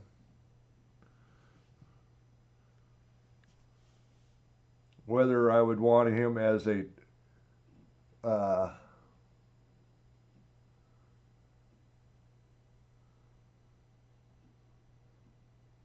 oh yeah, the vintage race, yeah. It was kind of a small track though. I kind of expected a little more of them.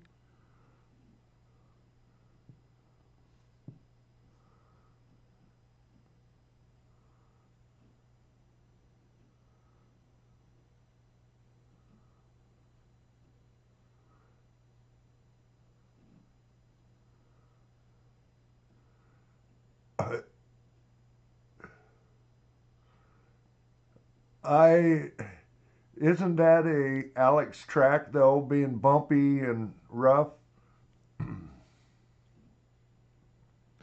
I should keep my mouth shut there too. For Omaha.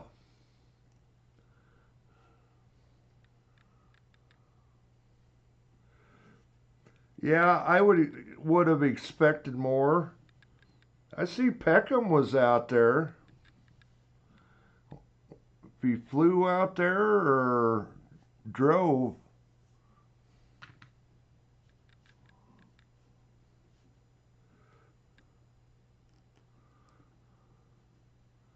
or Fasty, I didn't.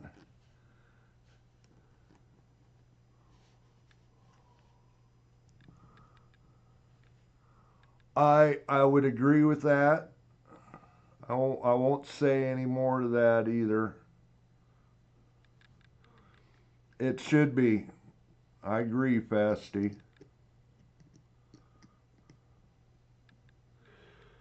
The one thing is, he's in the same boat that a lot of the dirt tracks.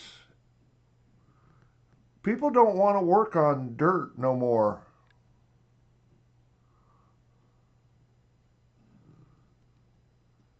People don't want to put the time in. You got to have help to do that stuff. I don't think he has much help helping him doing the track builds and stuff.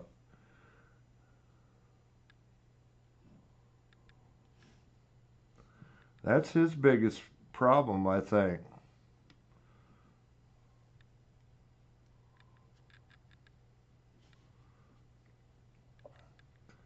You can't do it on your own, that's for sure. That's why when I had mine out here, I had about 4 or 5 guys that were awesome.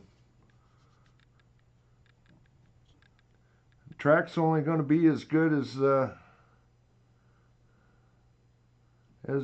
number that you got out there helping you.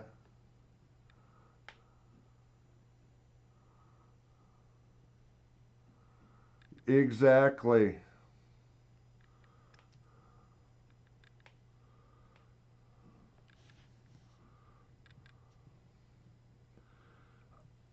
I mean, I agree with him what he's been doing as far as sealing that, or whatever he's doing that so they can run slicks. Definitely, I mean, it took him what 10 years to finally get some blowers so they're blowing the track off now. I mean, it needed that a long time ago.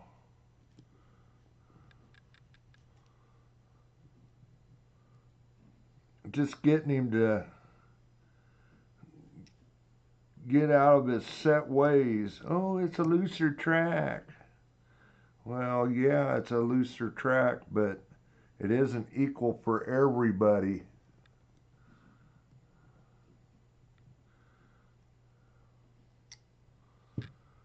And if it isn't done every time, then the track is going to change from one round to the next.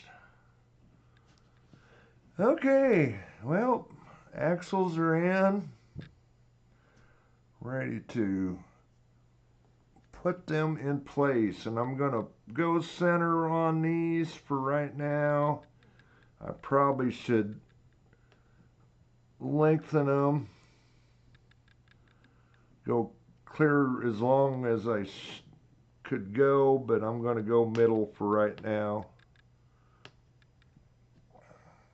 So I'll put one spacer in front, one spacer behind. I agree. North Missouri was way ahead of its time.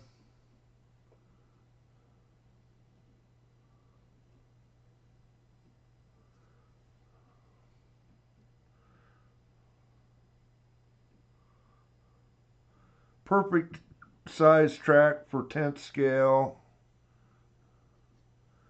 Just a lot of things about it were really good.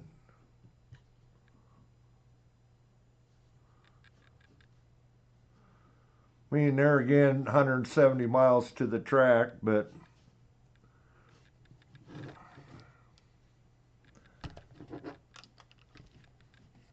I don't think you ever raced out here besides played out here, did you, Dave? I don't remember you being out here when I had my track going. Maybe you did.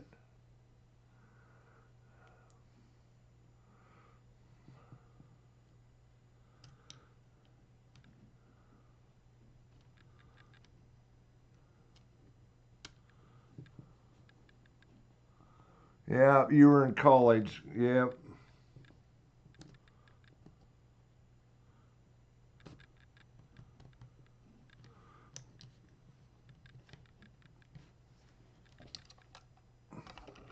I think we had a pretty good thing out here.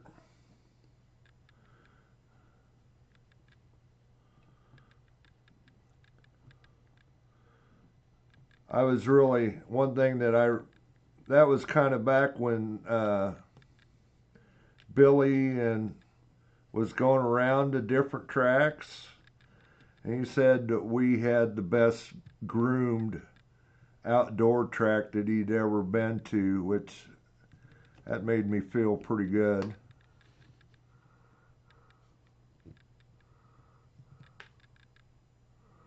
Yeah, you were out here with come out and played with the 8 scales.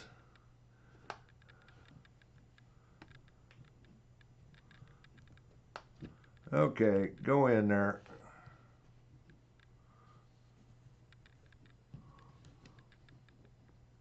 There it goes. That went way easier than normal.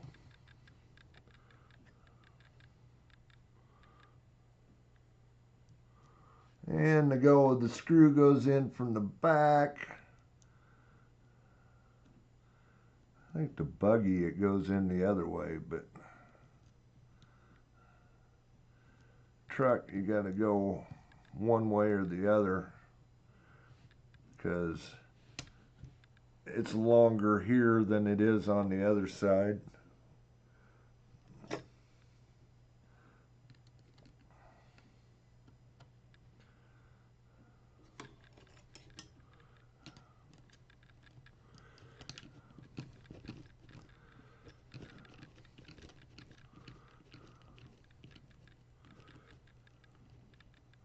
You don't want to tighten these down too tight.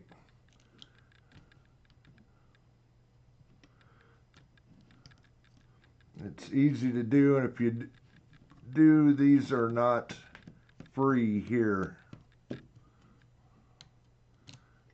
So don't get carried away tighten these.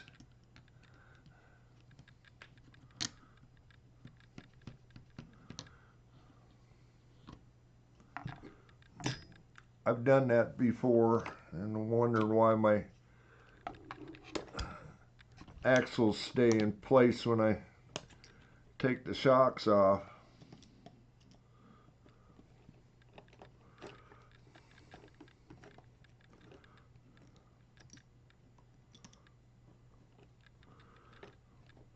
Tighten the little set screws.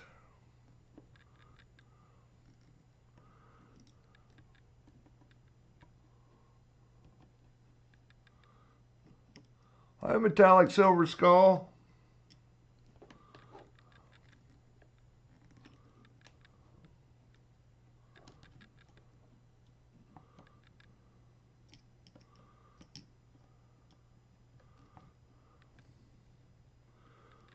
Yeah, these little set screws hold the pin, or so the pin rotates through the arm rather than through the hub.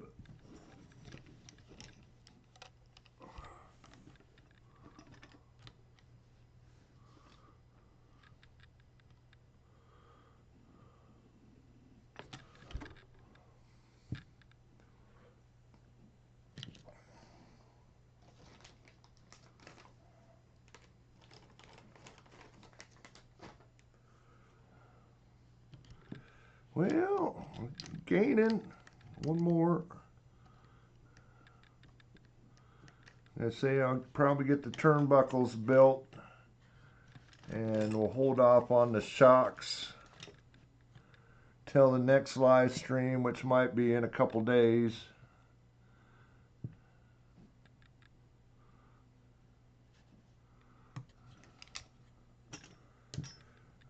I need to get another video built, or actually get a video up today or short up today, and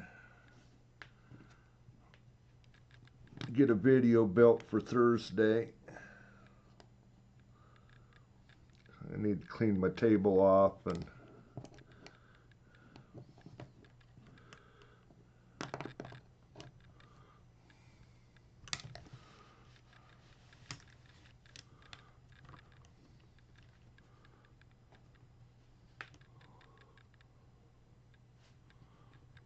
I could probably build the shocks today, but we'll just do it in another stream. Go through what I'm gonna do with my shocks. Vanderbeek was over there.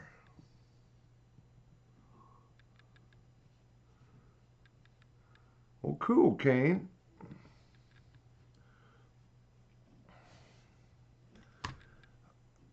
Vanderbeek was over there with his new truck this last weekend, and it was good. I will say that.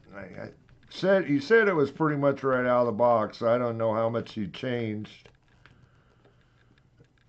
but a couple things I didn't like to see, or one thing, to get the ride height down in the front, they had to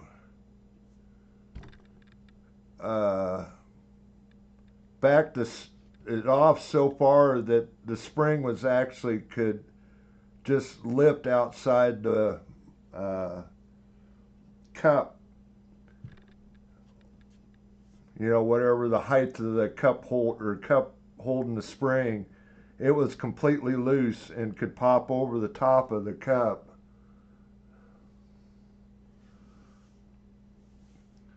So I don't like that. I've had that happen even before when they weren't that loose and had the spring get held up on the cup. So, and I don't think he said he didn't have any internal limiters or anything, so I'm going to definitely put at least a couple internal limiters in it. And then what it may end up doing, if that isn't enough, put a little shoe goo on the shock cup to hold the spring in place at the bottom. I'm thinking with a couple millimeters internal.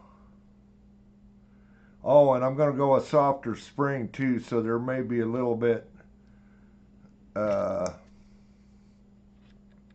it might drop a little lower, the ride height having a softer front spring, so we'll see.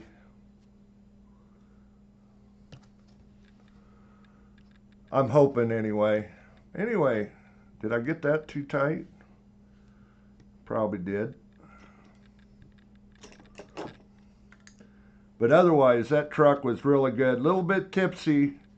Of course, if you just basically had a dirt setup on there, it should be a little tipsy. He had at least the kit springs on it. I know that. The rear ones are definitely too soft. They're definitely a dirt spring. I think they come with whites, maybe. I got yellows for rears. And they come with purple fronts, which, yeah, that's the stiffest spring out there. And I've got a set of red and a set of oranges for fronts.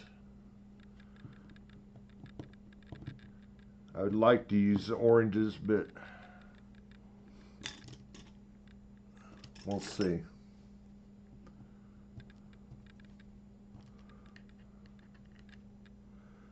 Hopefully that'll help on that getting the ride height down issue with the springs being completely loose. If not, we may go back to the 23 millimeter springs off the 6.4 kit that I had. That I used on the factory foot towers. That'll definitely pull it. Well, it'd be 3 millimeters different just in body and shaft length.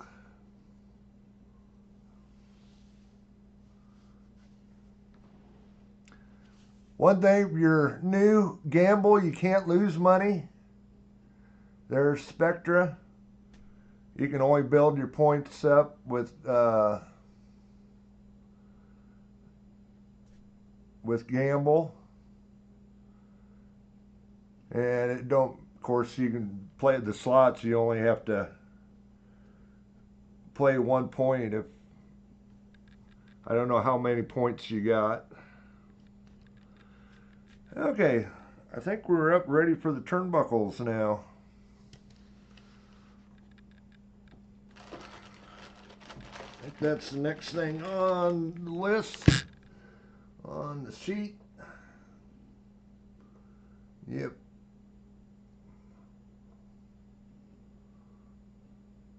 Up the turnbuckles.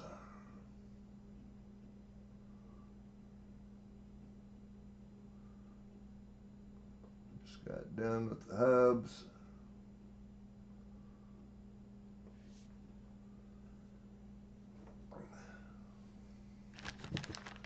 And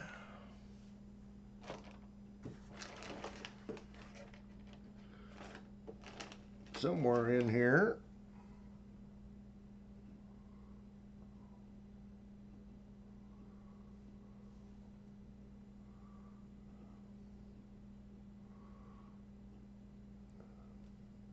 yeah, you can't lose points with gamble.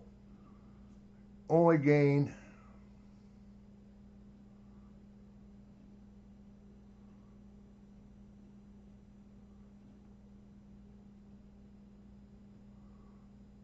maybe you lost your points.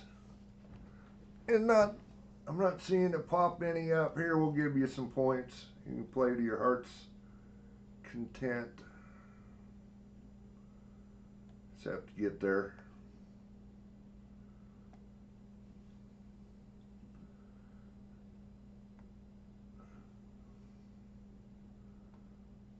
And I'll put a 1 with a lot of zeros behind it.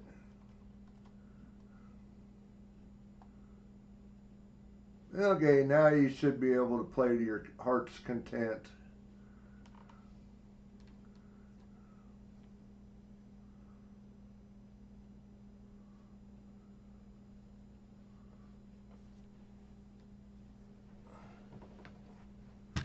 Anyway, what do we got here? Somewhere here, we've got some high dollar turnbuckles.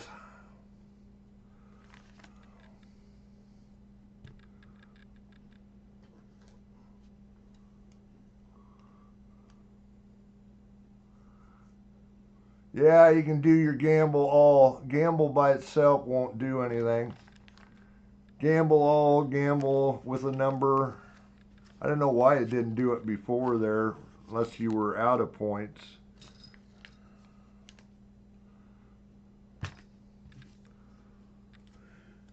And it is the 6.2 set, or numbers, titanium set will work on the 7 truck. Same ones.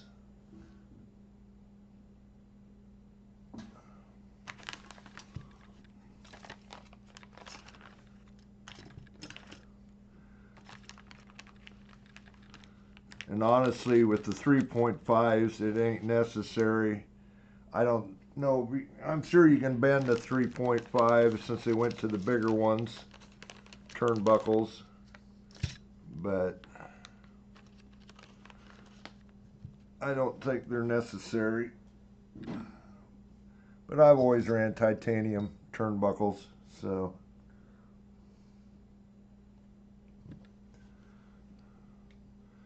And we'll need some of these, and I'm sure I'll have to cut those off.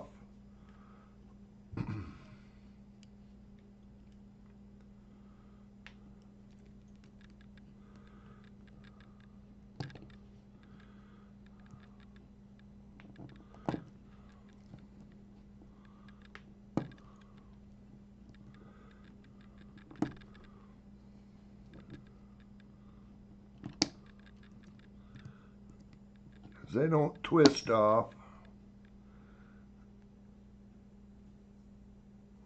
I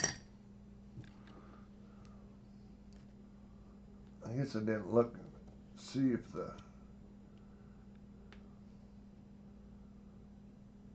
so the short one, 58, goes on the front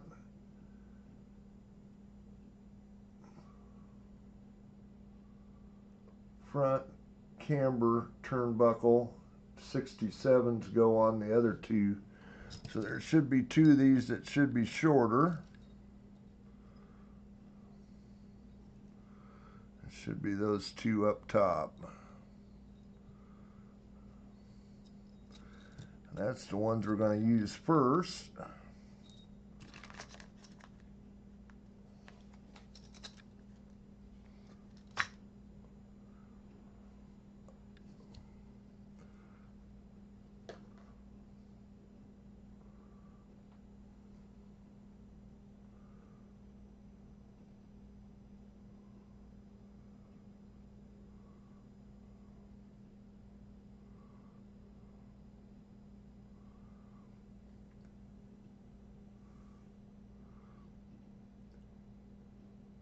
I just say I've got quite a few T4 parts.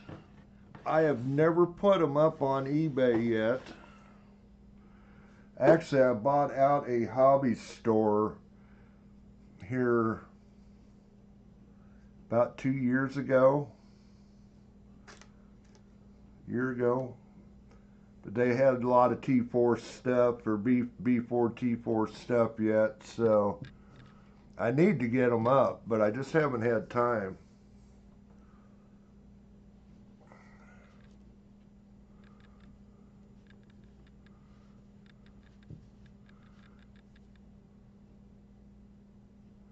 Yeah, exactly. That's what I say.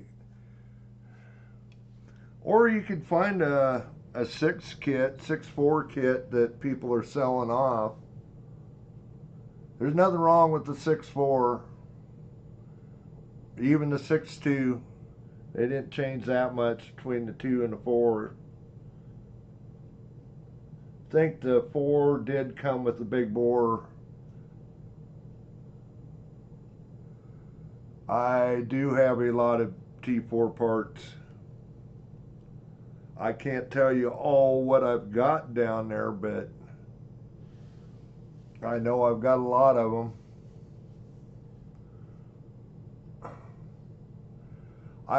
Like I say, I bought out a hobby store. I've got about 25 different totes up full of parts, so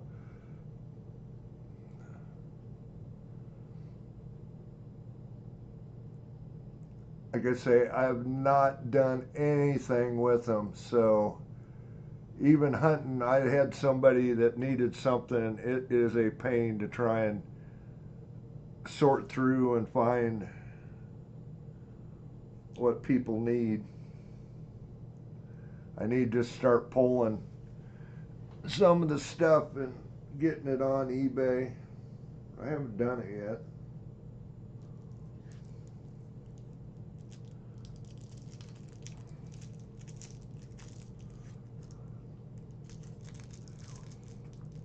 One thing, I'm not as willing to get rid of those because I still own a couple T4s yet myself. Actually, I have a B4 too, 4.2.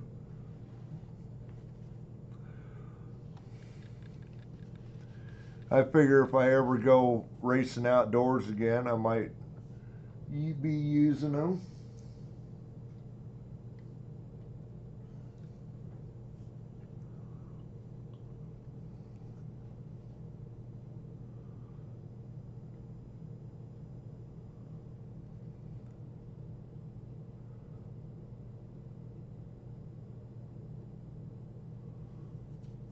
Okay.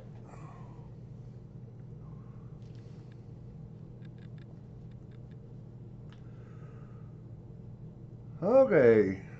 Guess I better get these aligned. Left alignment on. Never fails. I always forget one of them. Build it backwards.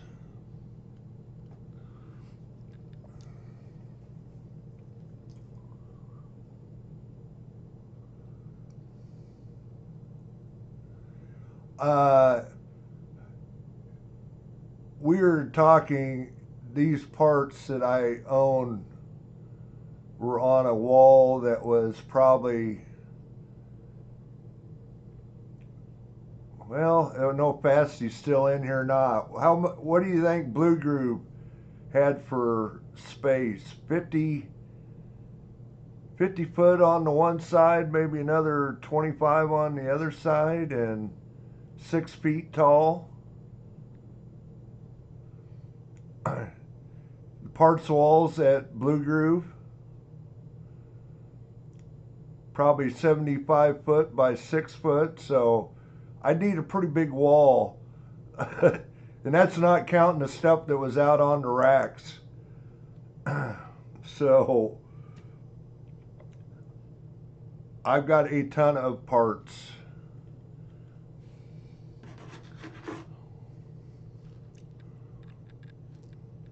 And stuff that was in the back room too that weren't even out on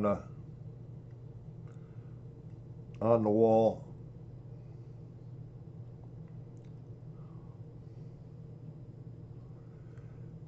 I probably will Eventually, I planned on working them into eBay, Fasty. I just haven't. There's old stuff from the original Blue Groove. I don't think there's really any 8 scale parts left as far as, you know, like the associated parts. I think he had somebody try and sell them. But I think there's HPI.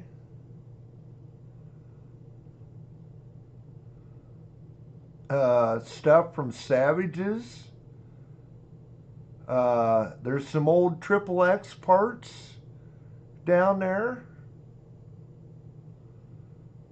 I don't even know where for sure where those are, but I know there's stuff that came from the original Blue Groove in there yet. So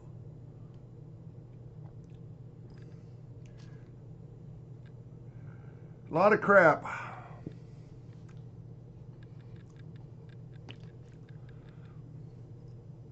I think a lot of the tires and stuff he did get sold off.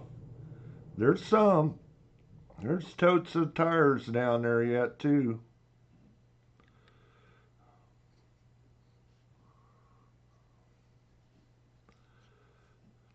I got a fly that's decided to come hang out with me.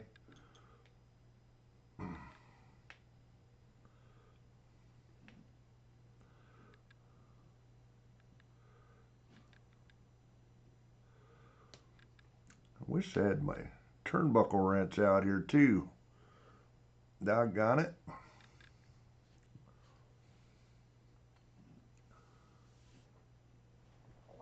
Yeah, I'll go grab it.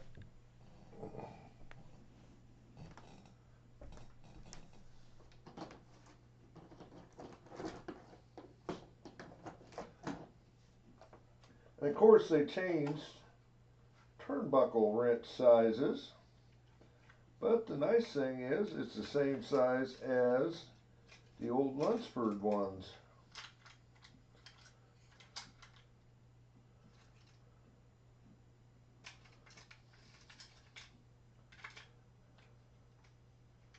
I don't see my pink one in there.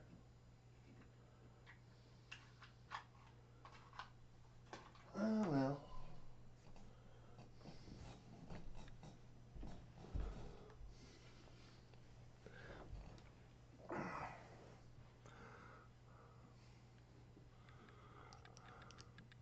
Yeah, they changed turnbuckle sizes and they changed wrenches.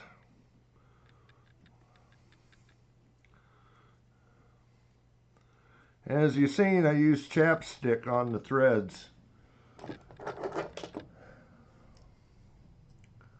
They say to use front or black grease, but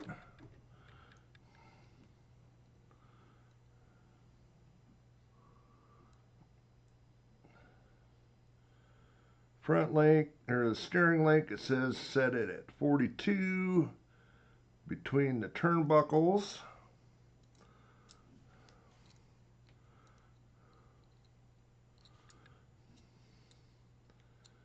I like to get an eyeball about how far down it goes.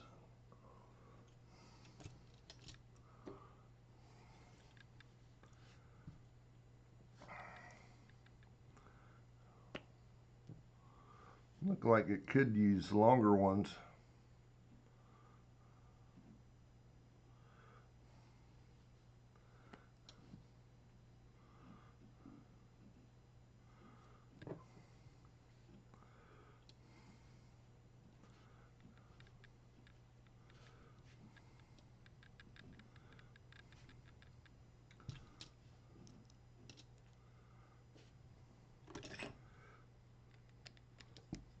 And that's how I just stick a wrench through it.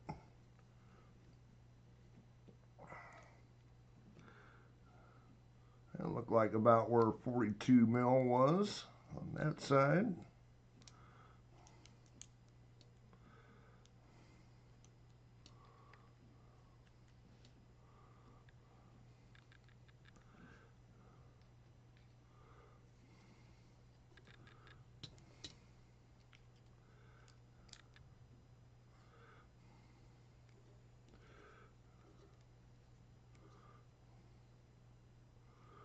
That should be pretty close.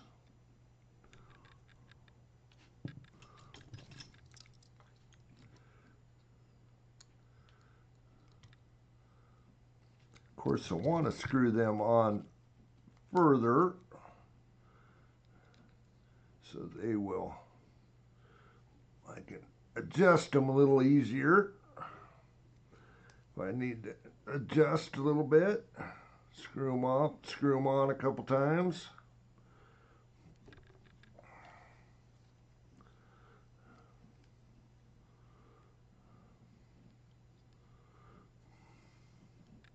I know some people use drills somehow and put these on, get the stuff loosened up a little bit.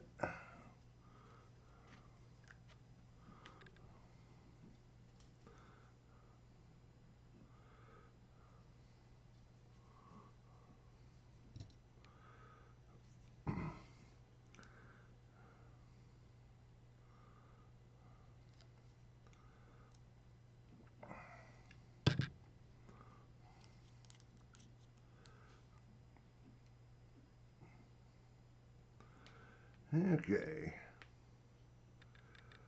And these do have a top and bottom. You always want the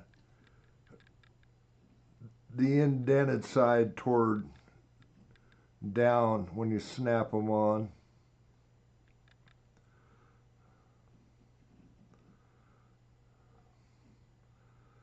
So if this is a right,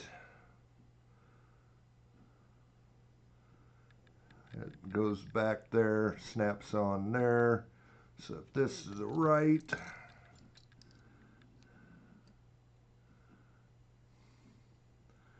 and I don't believe that I hit the length of it very first,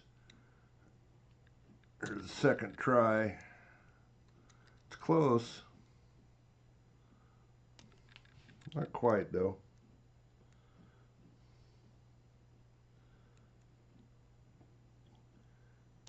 It's about 1/8 of a thread off. So we're tightening it that way. We need to back up there. There. It should be just about perfect.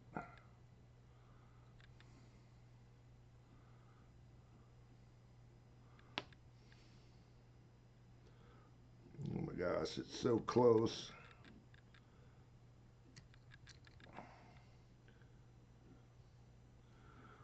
And I always want to make sure these are the exact same length before you go to adjusting anything on the steering.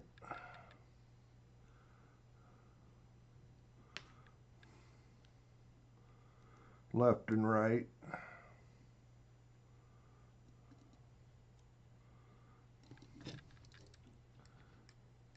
That should be it. Nice tight fit. So that's this fly is gonna irk me off here just shortly.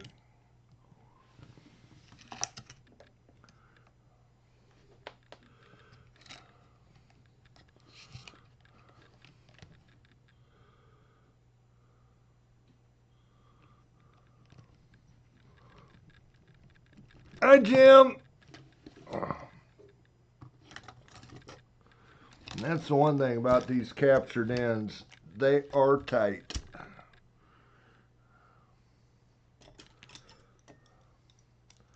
Never went away from them on the 6 series. And then they came back to them.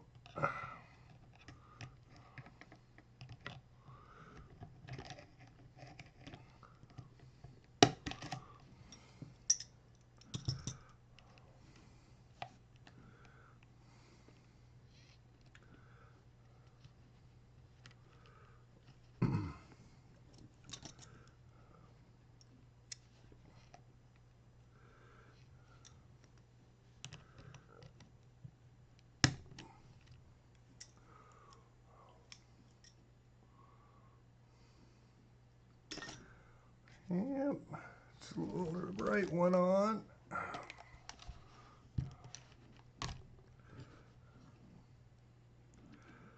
So I got my all left facing.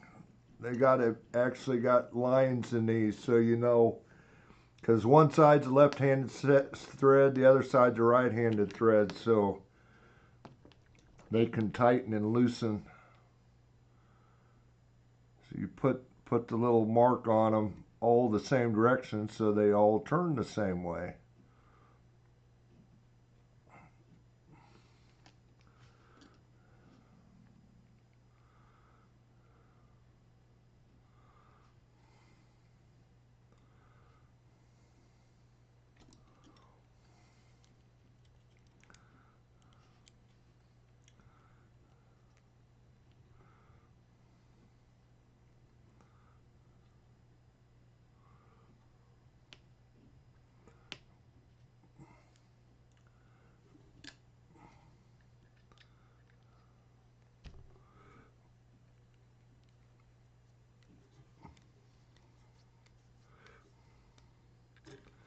Let's see, we'll work it back and forth here a couple times.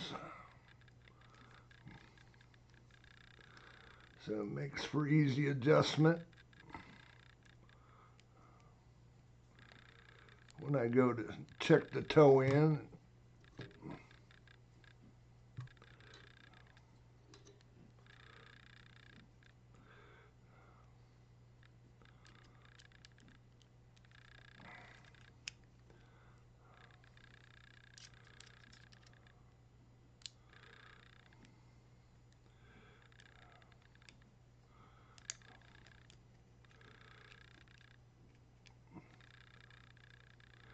usually don't have too much trouble adjusting them, because with these ends, the ball cups would tend to like to pop off.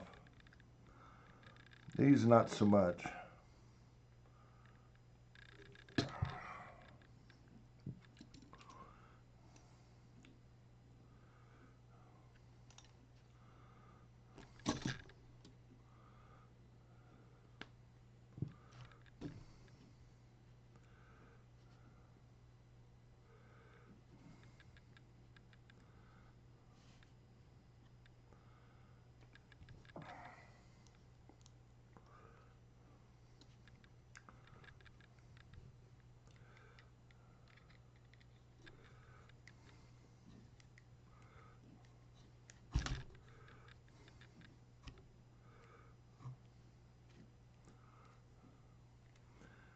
And their 42 millimeter setting is just an approximate. You have to go back and check them after, once the car is together and at ride height. Make sure your toe in and your cambers are set properly.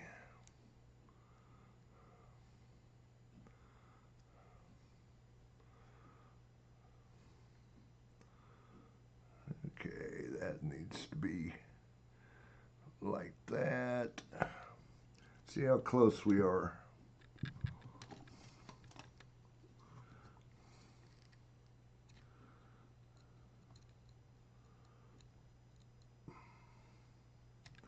Not bad, but we're a little bit tight.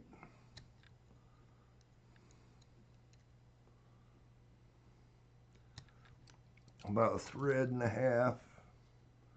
It's like this one could go stand the back off.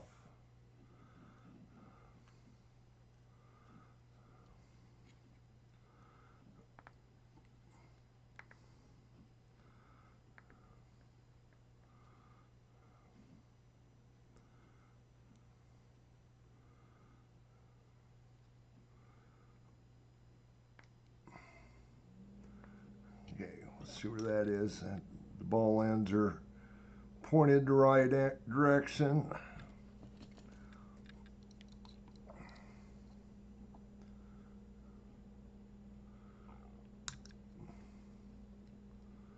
Not quite.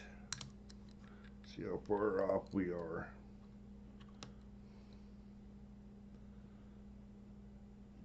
Again, about maybe a quarter of a thread.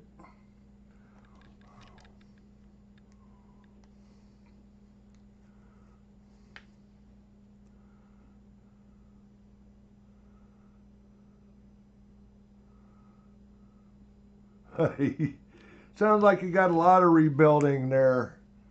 That's the one thing that I don't have. I think the 8 scale parts got pretty much, he had them, he sold them, the track owner basically sold them. So I don't have a lot of that stuff. I do. I owned an 8 and then or a 8B and a 8.2. I got a few parts of my own. I still own the cars, so I still got them.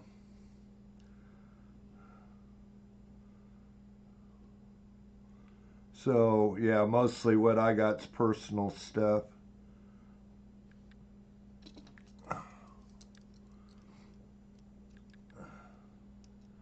If I ever wanted to run the cars again.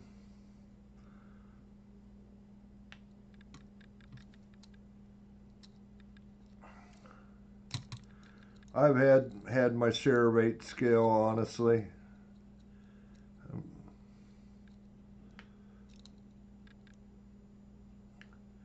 Did it for a few years, and people running them kind of dried up and quit running, so no tracks in the area. So you wanted to drive 150 miles and freeze your ass off in the wintertime.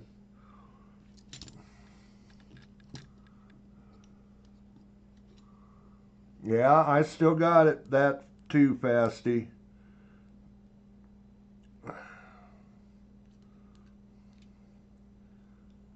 Those were a lot of fun. I had a blast with it, except the last couple times I run it, it kind of pissed me off when the motor vibrated loose on me in the mains.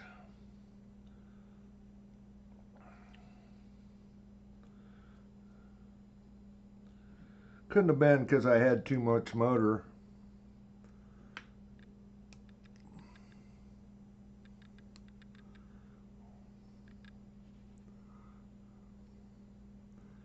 Yep, up at LRT, the last 2 times I went up there, ran it all day, practice, qualifying, 15 minutes into the main, frickin' motor vibrated loose.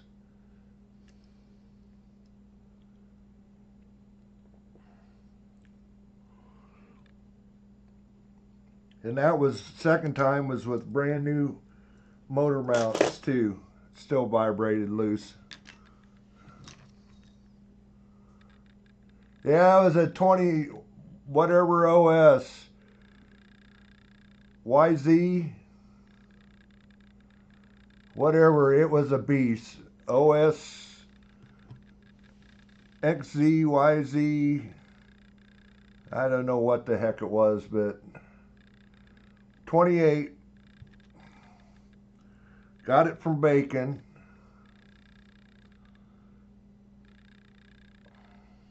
It's fun to drive.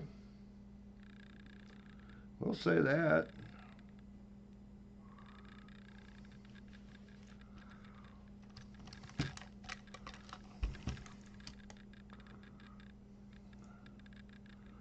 All I know, it had way too much motor, but it was fun.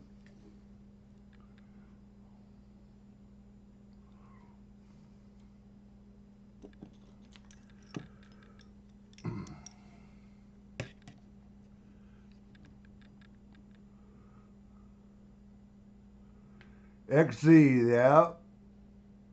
Yeah. I knew it was something like that. Something ridiculous.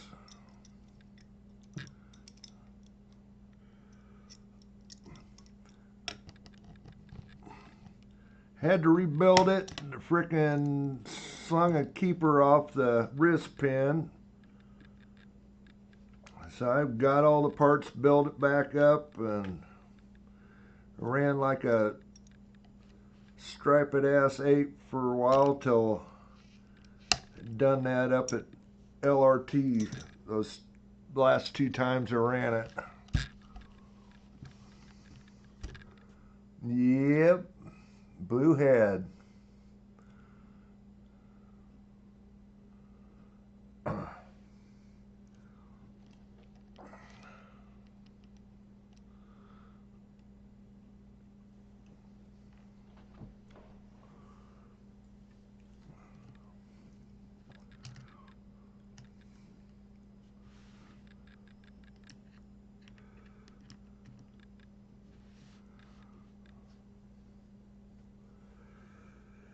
Okay, what's the next turnbuckle? Front camber lengths 40.5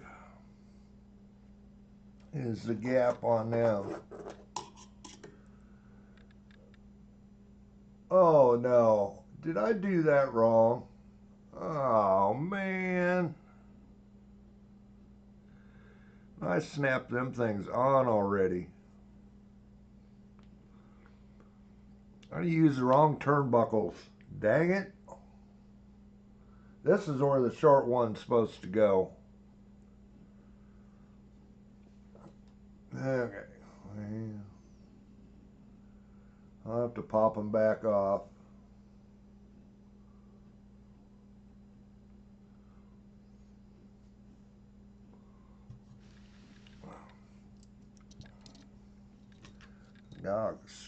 Doggone it. I thought it had a lot of threads showing there.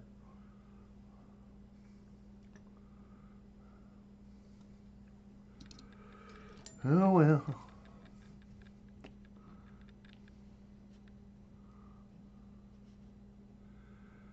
Those don't pop off either. Easy either.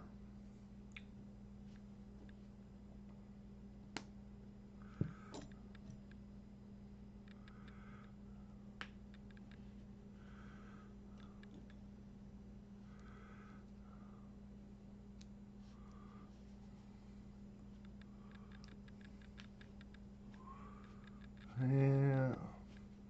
They use the same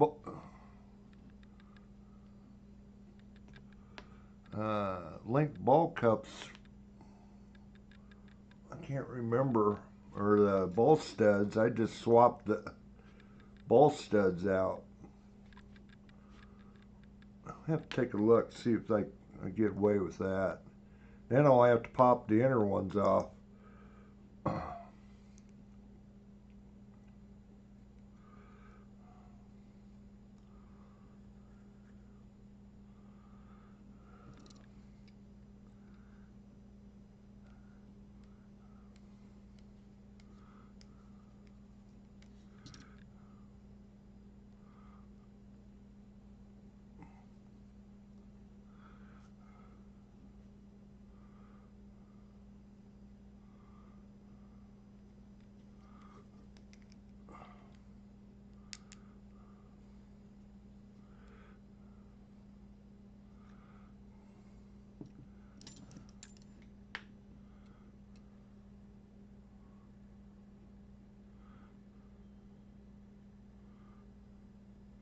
Yeah, and these got way too much threads.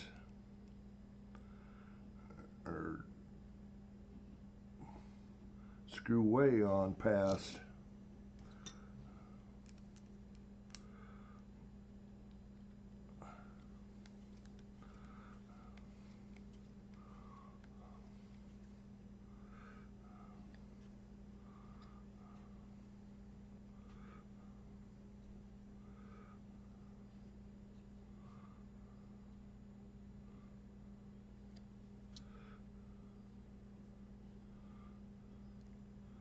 And right there's the beginning of the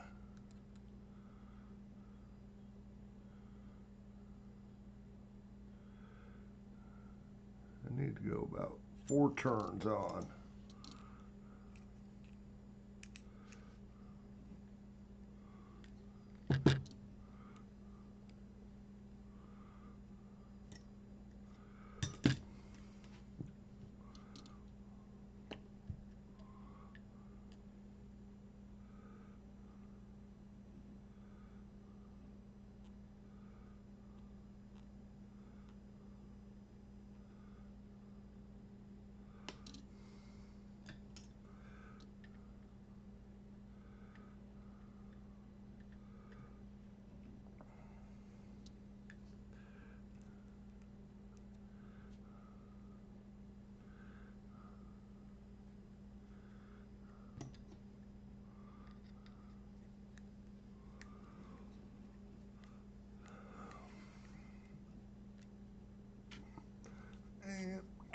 cranking it down.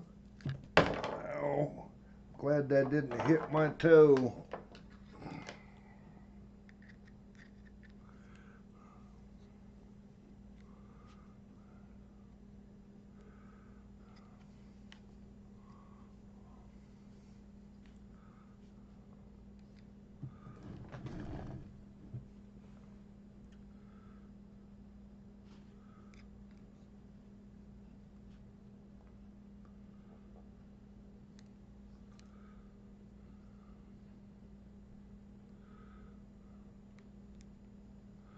One, two, three, four.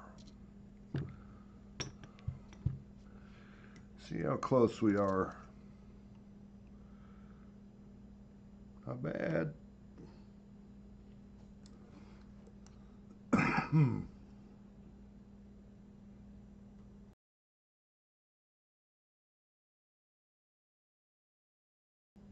Sorry about that.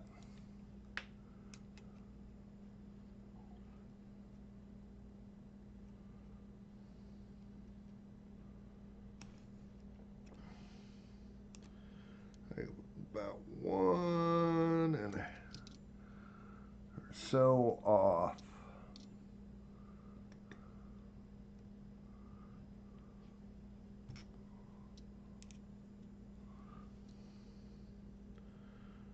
Get these set up right.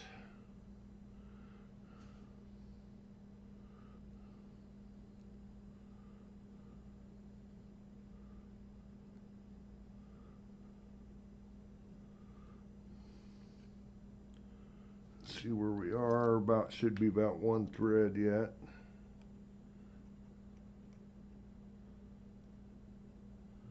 Maybe not quite. We'll back them both off a half. See where we are. Ooh.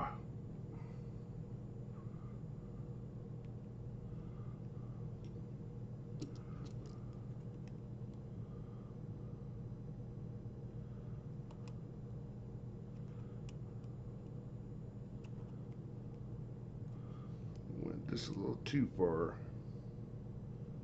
Yeah, just a little bit too far.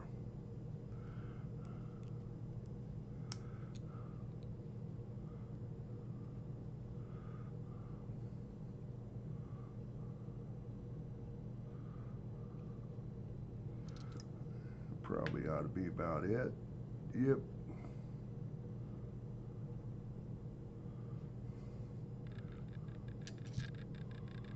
Yeah, that's right.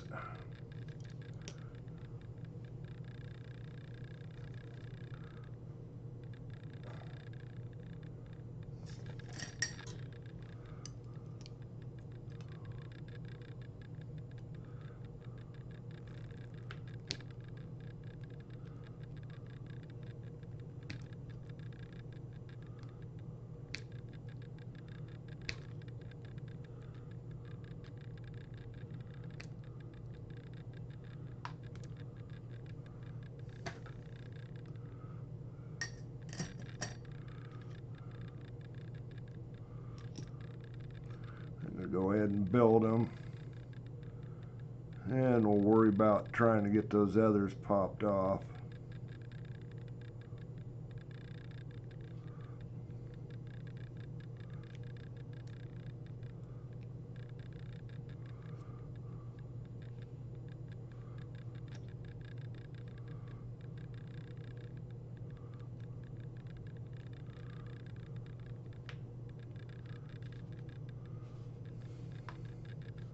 Honestly, I think they could use all the same length. I think it's the rear length that's usually longer, if I remember right.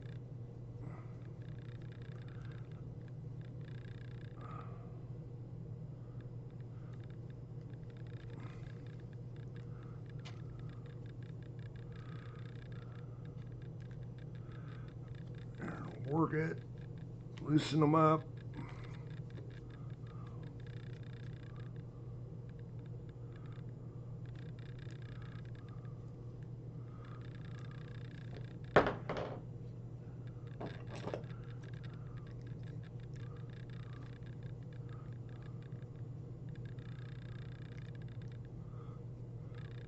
Cool Lotus, hi there. I probably won't be on here too much longer. I just want to get these turnbuckles built. We'll worry about the shocks and the other stuff on another stream here. 1, 2, 3, 4.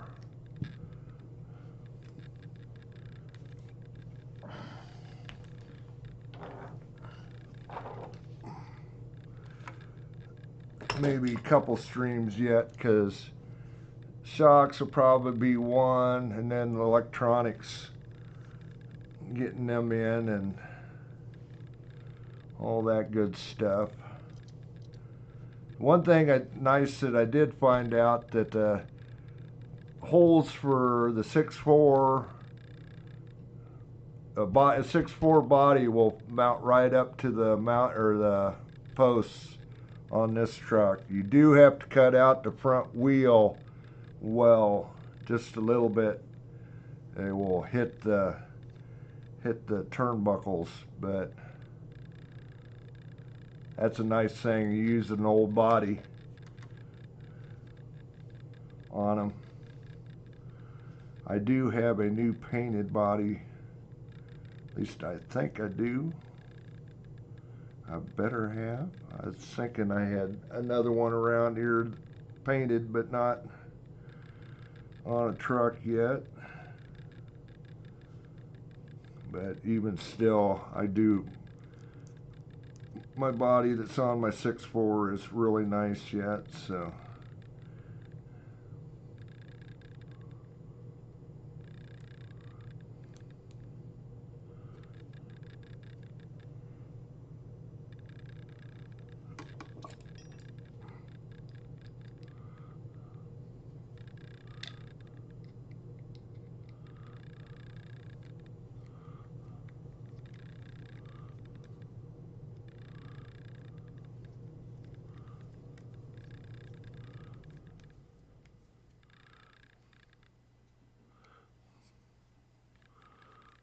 Loosen them up.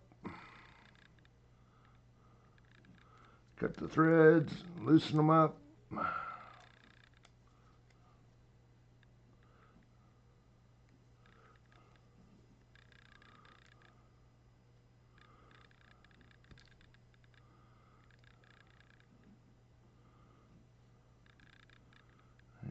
One, two, three, 4. Should be pretty close.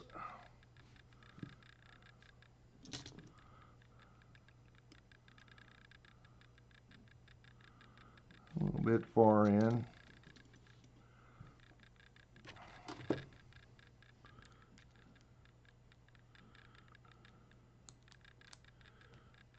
Get them lined.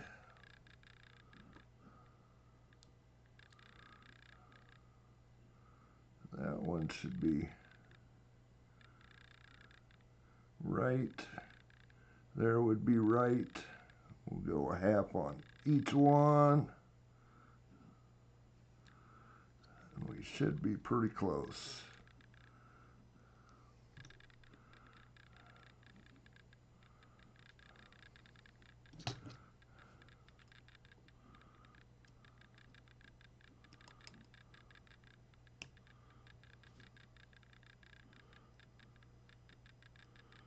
Not far off. Maybe about a half a thread, quarter to half a thread. So we'll back them off about a quarter each.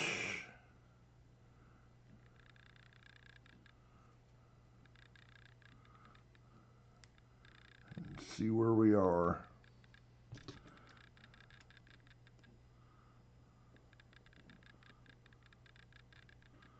Looky there.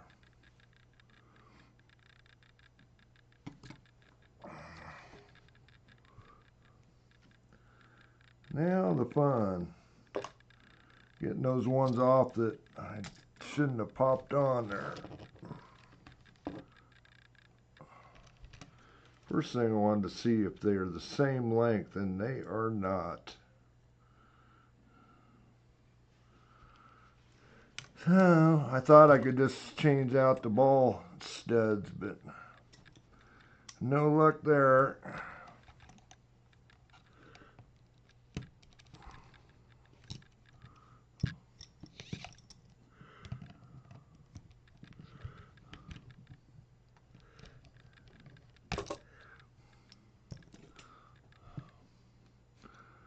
Yeah, it came off.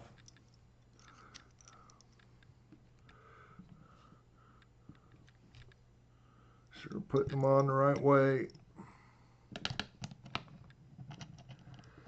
See, these got a recessed side. You always want that toward the ball stud.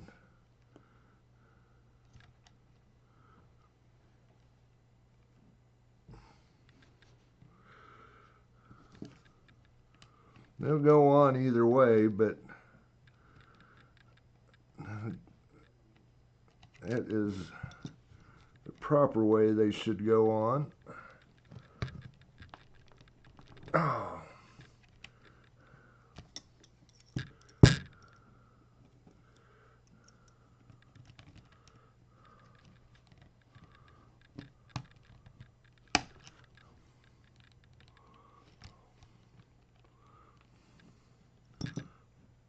Yeah, got that one off and swapped.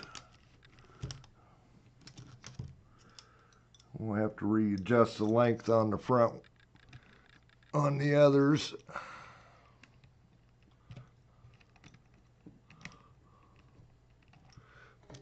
I think I'm going to bring this back here.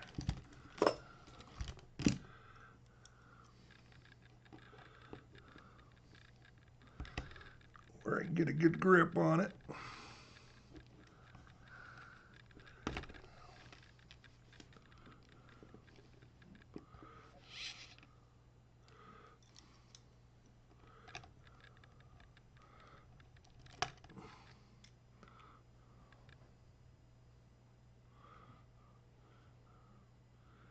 Since I put the wrong ones on,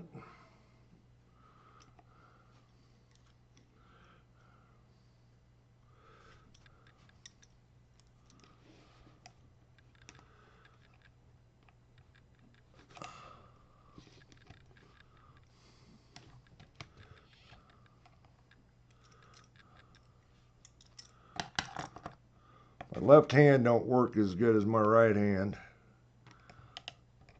I've been too beat up over the years.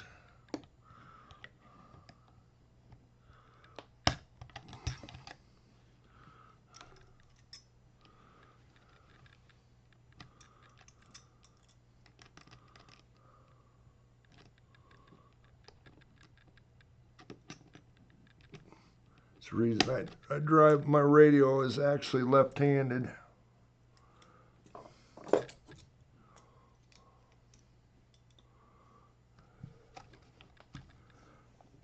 Okay, now I need to, got those on, now I need to shrink these down to what?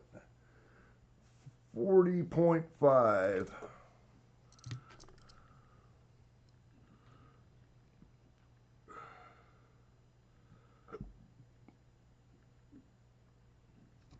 Right there.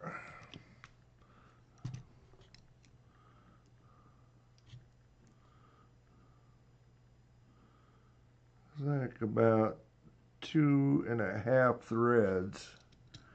Need to tighten them up.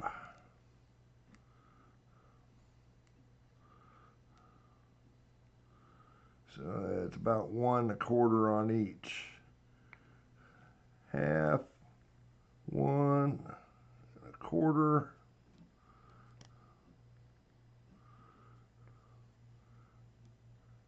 Half, 1.25. It should be pretty close.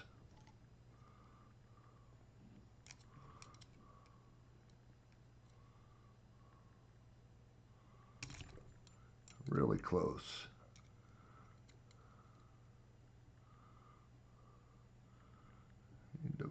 It is close. Needs to back off just a freckle.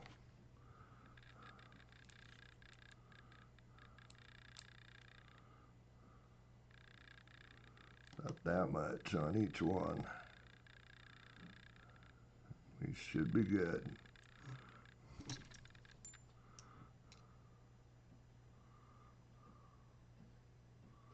Perfect.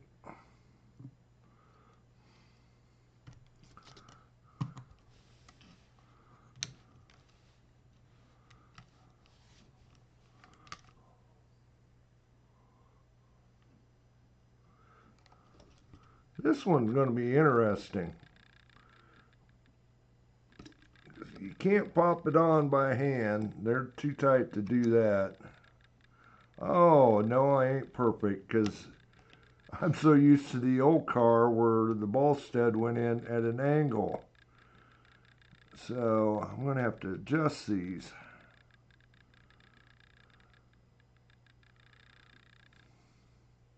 New caster blocks, the ball studs are both vertical, where the other one was, old one was horizontal. So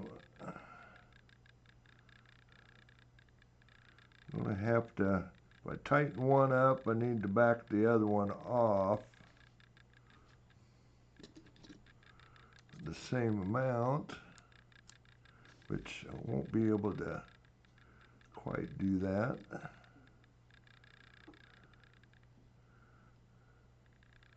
Okay, that's where they would be identical. So then I need a quarter turn, I need to back both of these off an eighth.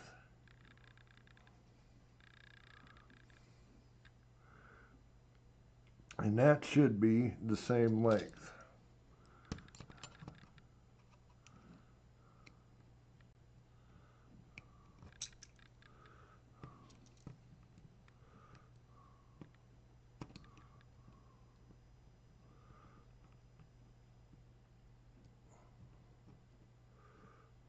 Looks like it's a little bit loose. I must have went a little more than an eighth.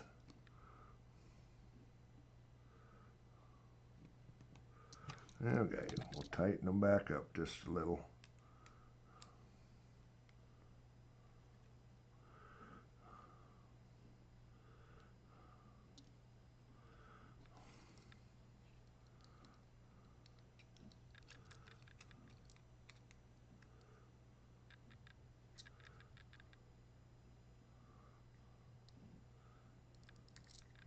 What in the heck?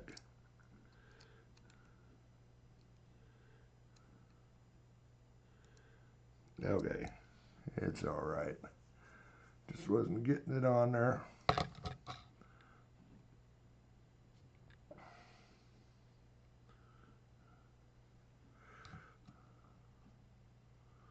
Sure, I put them on the right way. Yep. Yeah, anyway, this is going to be fun. I might have to have needle nose to get these on here. I don't think my pliers are going to be able to get in there.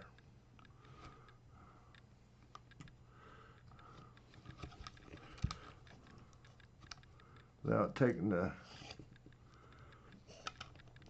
Yeah, I got it popped on. This may be being popped on and off once it freed up a little bit.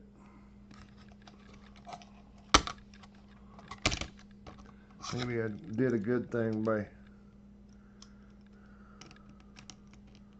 putting them on the wrong one once.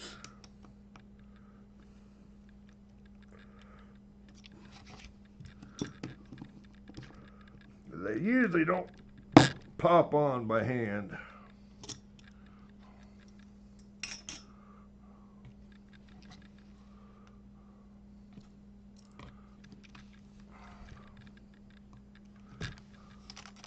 Well, that's one side.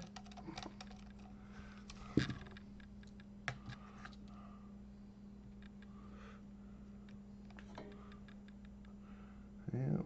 Well, let's see what I say. Tighten it about 1 1/4.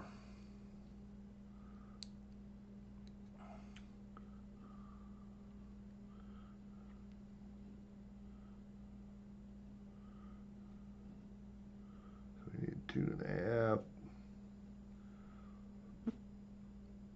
That's 3/4. We're lined up. That's 1 1/4. 1 3/4. 2. 2 1/4. Let's see where we're at. That should be pretty close.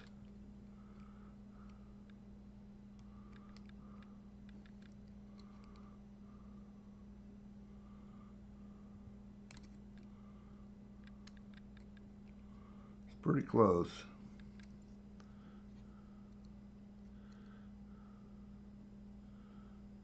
See, I'm just a little bit loose.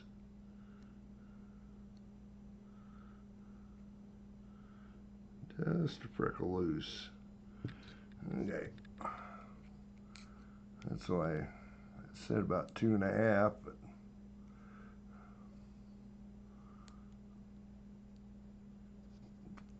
threads.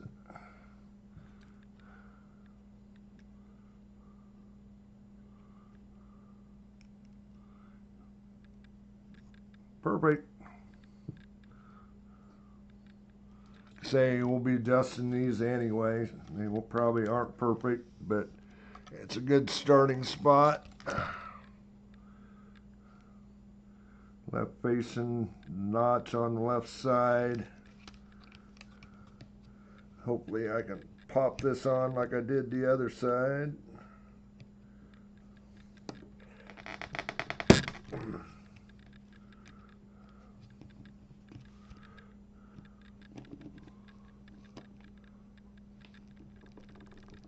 Oh boy, that's tight. Oh. Well, there's the front ones.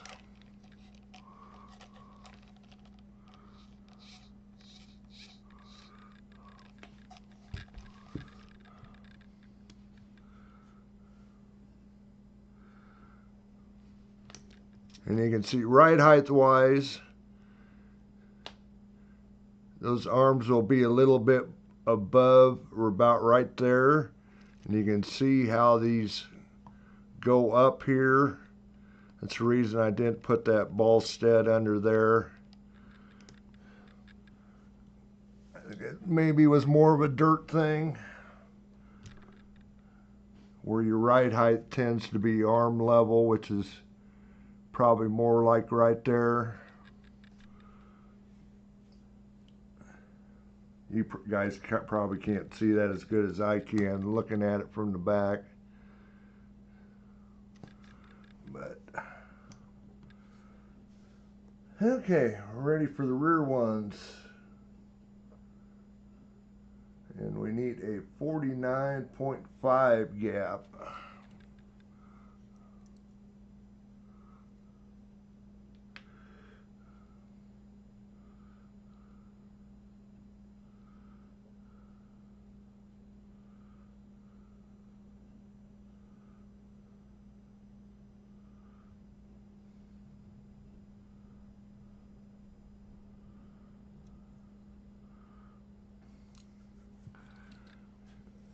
Okay, these won't have to be about 8 millimeters.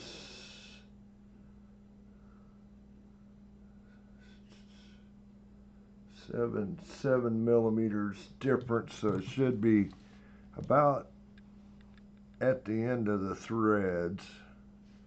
Should be.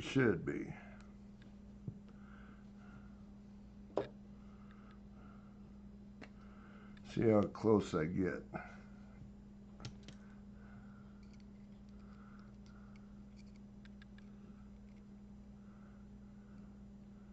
Actually, we'll have about 1 to 2 threads exposed.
That should be pretty close.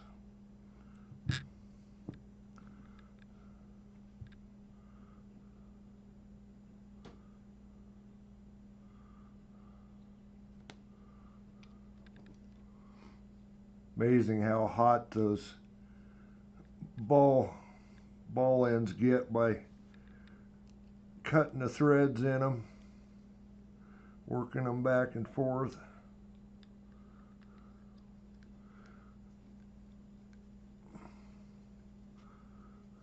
Not as bad as carbon fiber, but they still get warm. And actually, if you don't sit here and kind of work them back and forth and let them cool down, they'll actually kind of get stuck in place. Plastic kind of melts.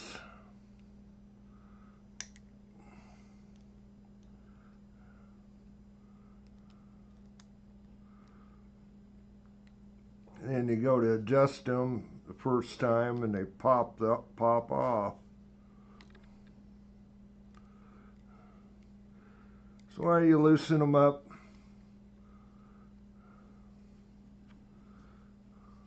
gives them a chance to cool down a little bit and not be in place for a little bit.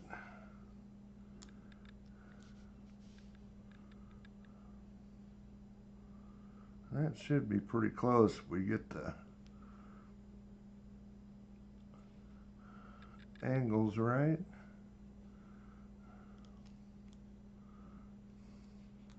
See where we're at.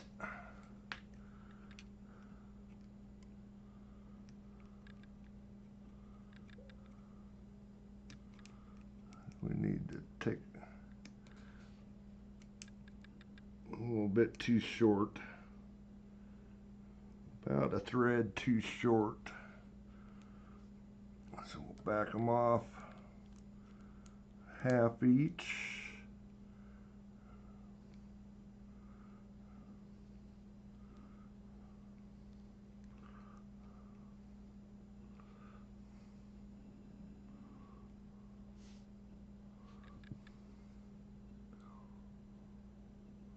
Holy cow, I got 8 people watching, it says.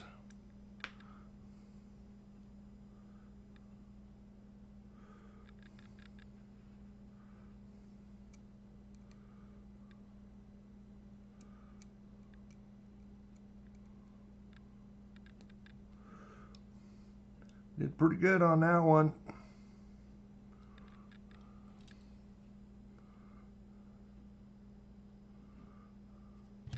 I guarantee you this one won't pop right on.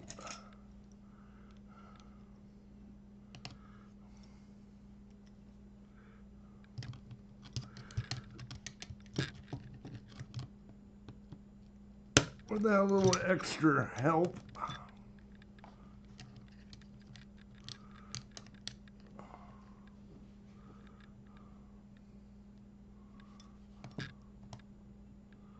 This one I'll probably have to force it on.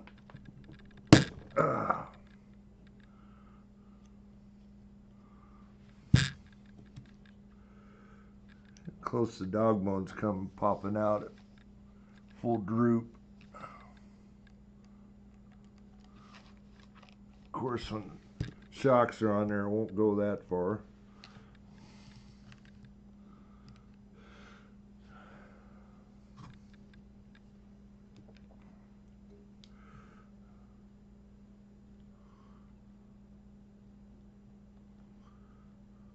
You may end up taking that shim out.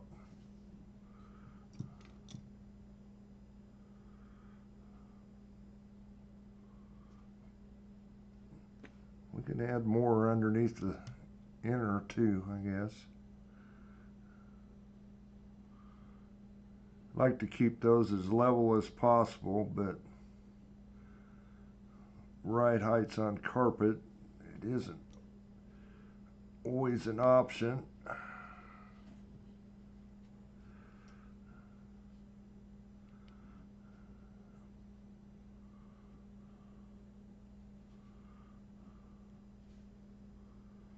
I guess with the high roll center hubs, that maybe the dog bones will be closer to being level. which that's probably the main thing to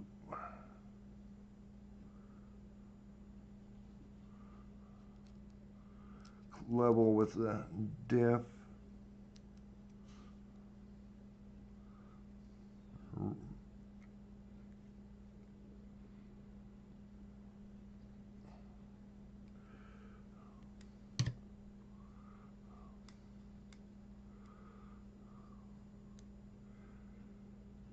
Better not mess up anything else, yeah. Uh-huh. I guarantee I'll mess up.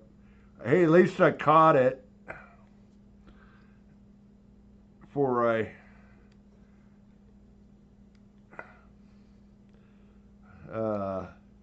had the other ones already on. I'm going, why do I gotta crank these on so doggone for?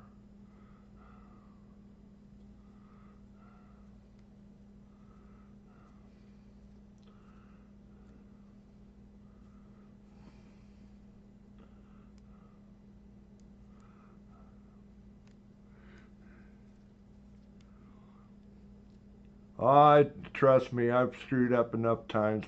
I can't even remember all the screw ups I've done so far.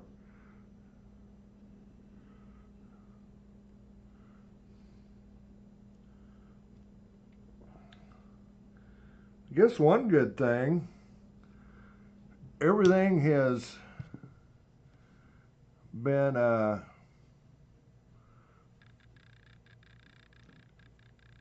in the kit.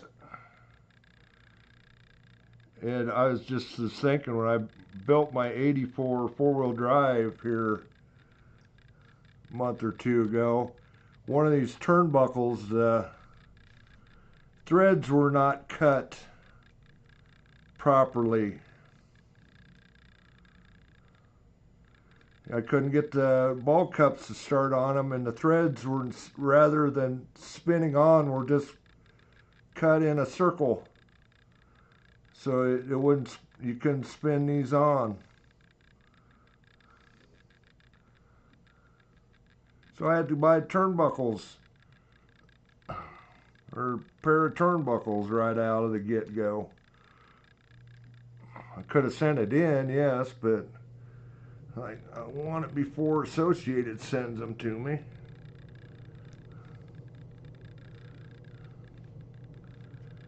I think I just threw it in the trash too. It's like, I don't want to have that in my box and thinking I got a spare part that's a piece of junk.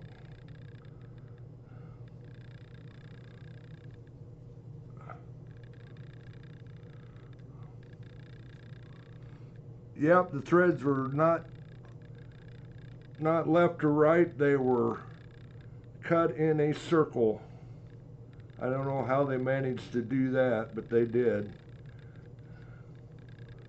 So every thread went around. It didn't. You put your finger on the thread and spin the turnbuckle, and it would not move in or out. Your fingernail. Goopiest thing I've ever seen.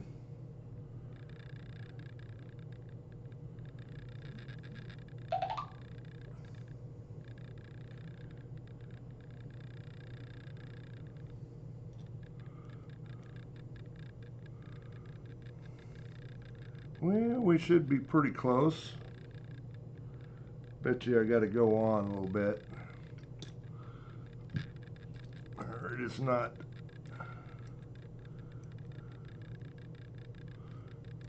Not in far enough.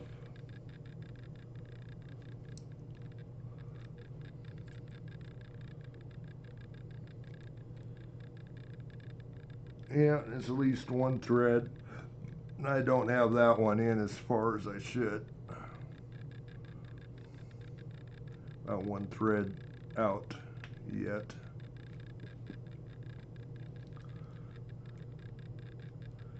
Now let's see where we're at.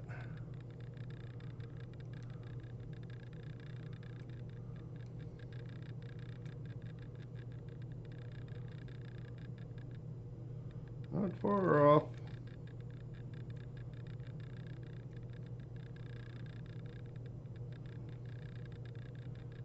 At all.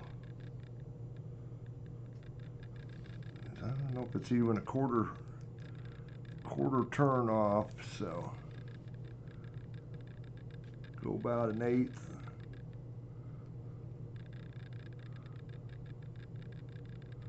Let's see where we are.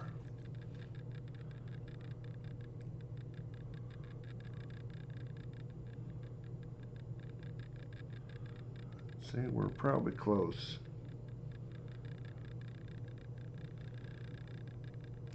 If I didn't go just a little bit too much. Nope, we're good.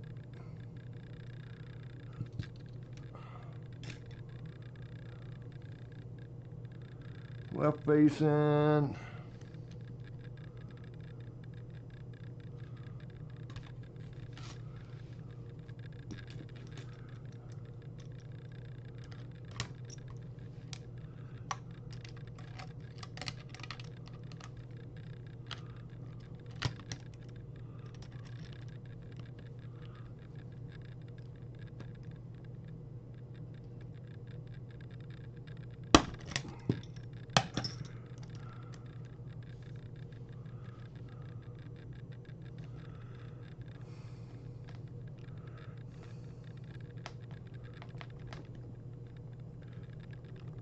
Oh my goodness.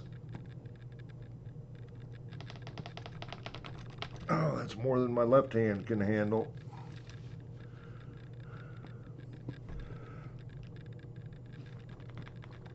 Oh my goodness.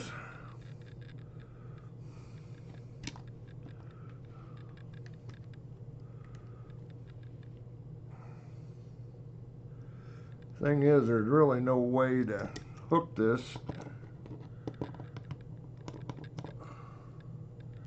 And snap it on.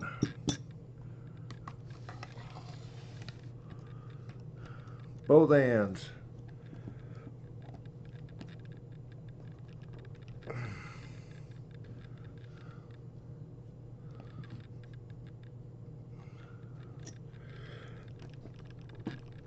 Oh my gosh, I think I'm actually maybe bent that just a little bit.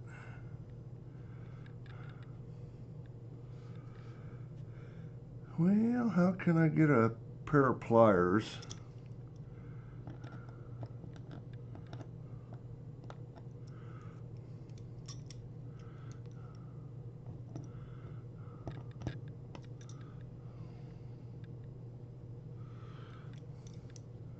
Hooked on that.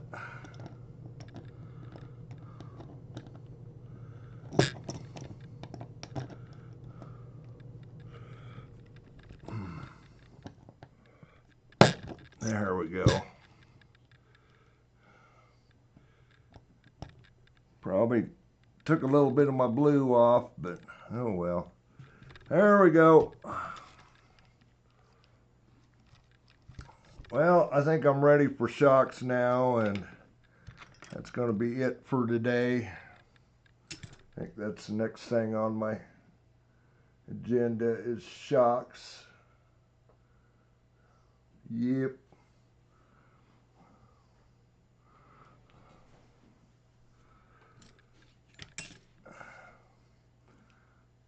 Yeah, RC Car Addict, you see that I emailed you, or didn't email, posted back to you. I know you said you hate having to spend another couple $100, and I understand that. But main thing, I would get the steering rack, of course, the aluminum horn, and the gear depth. I watch guys running these basically stock out of the box on carpet last weekend. I was surprised how good they were right out of the box. I don't know how much they changed. There's a couple things that I would change from after watching them, which I'm going to do. But anyway, I think we're done. I'll get off of here. I'll get my coin shored up for this week, and we'll probably be back it'll probably be Thursday.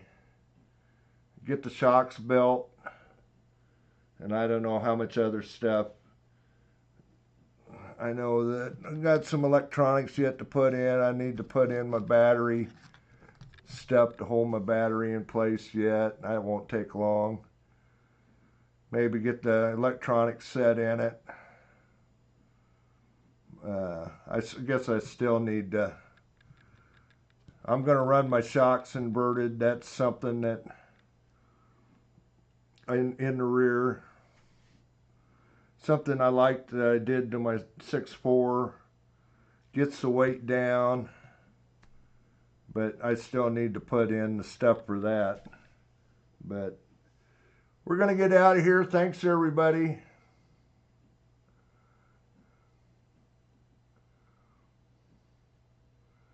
Yeah, I did. I mean, you're like me. I just got to have the best. Thanks, New Marshall.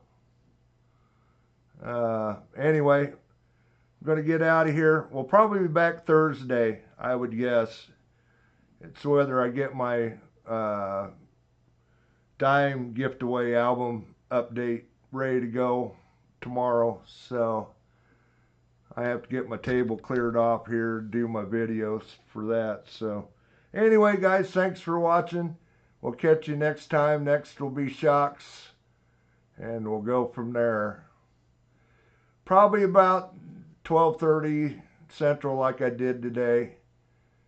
I'm thinking Thursday. So again, thanks everybody for stopping by. We'll get out of here. Later.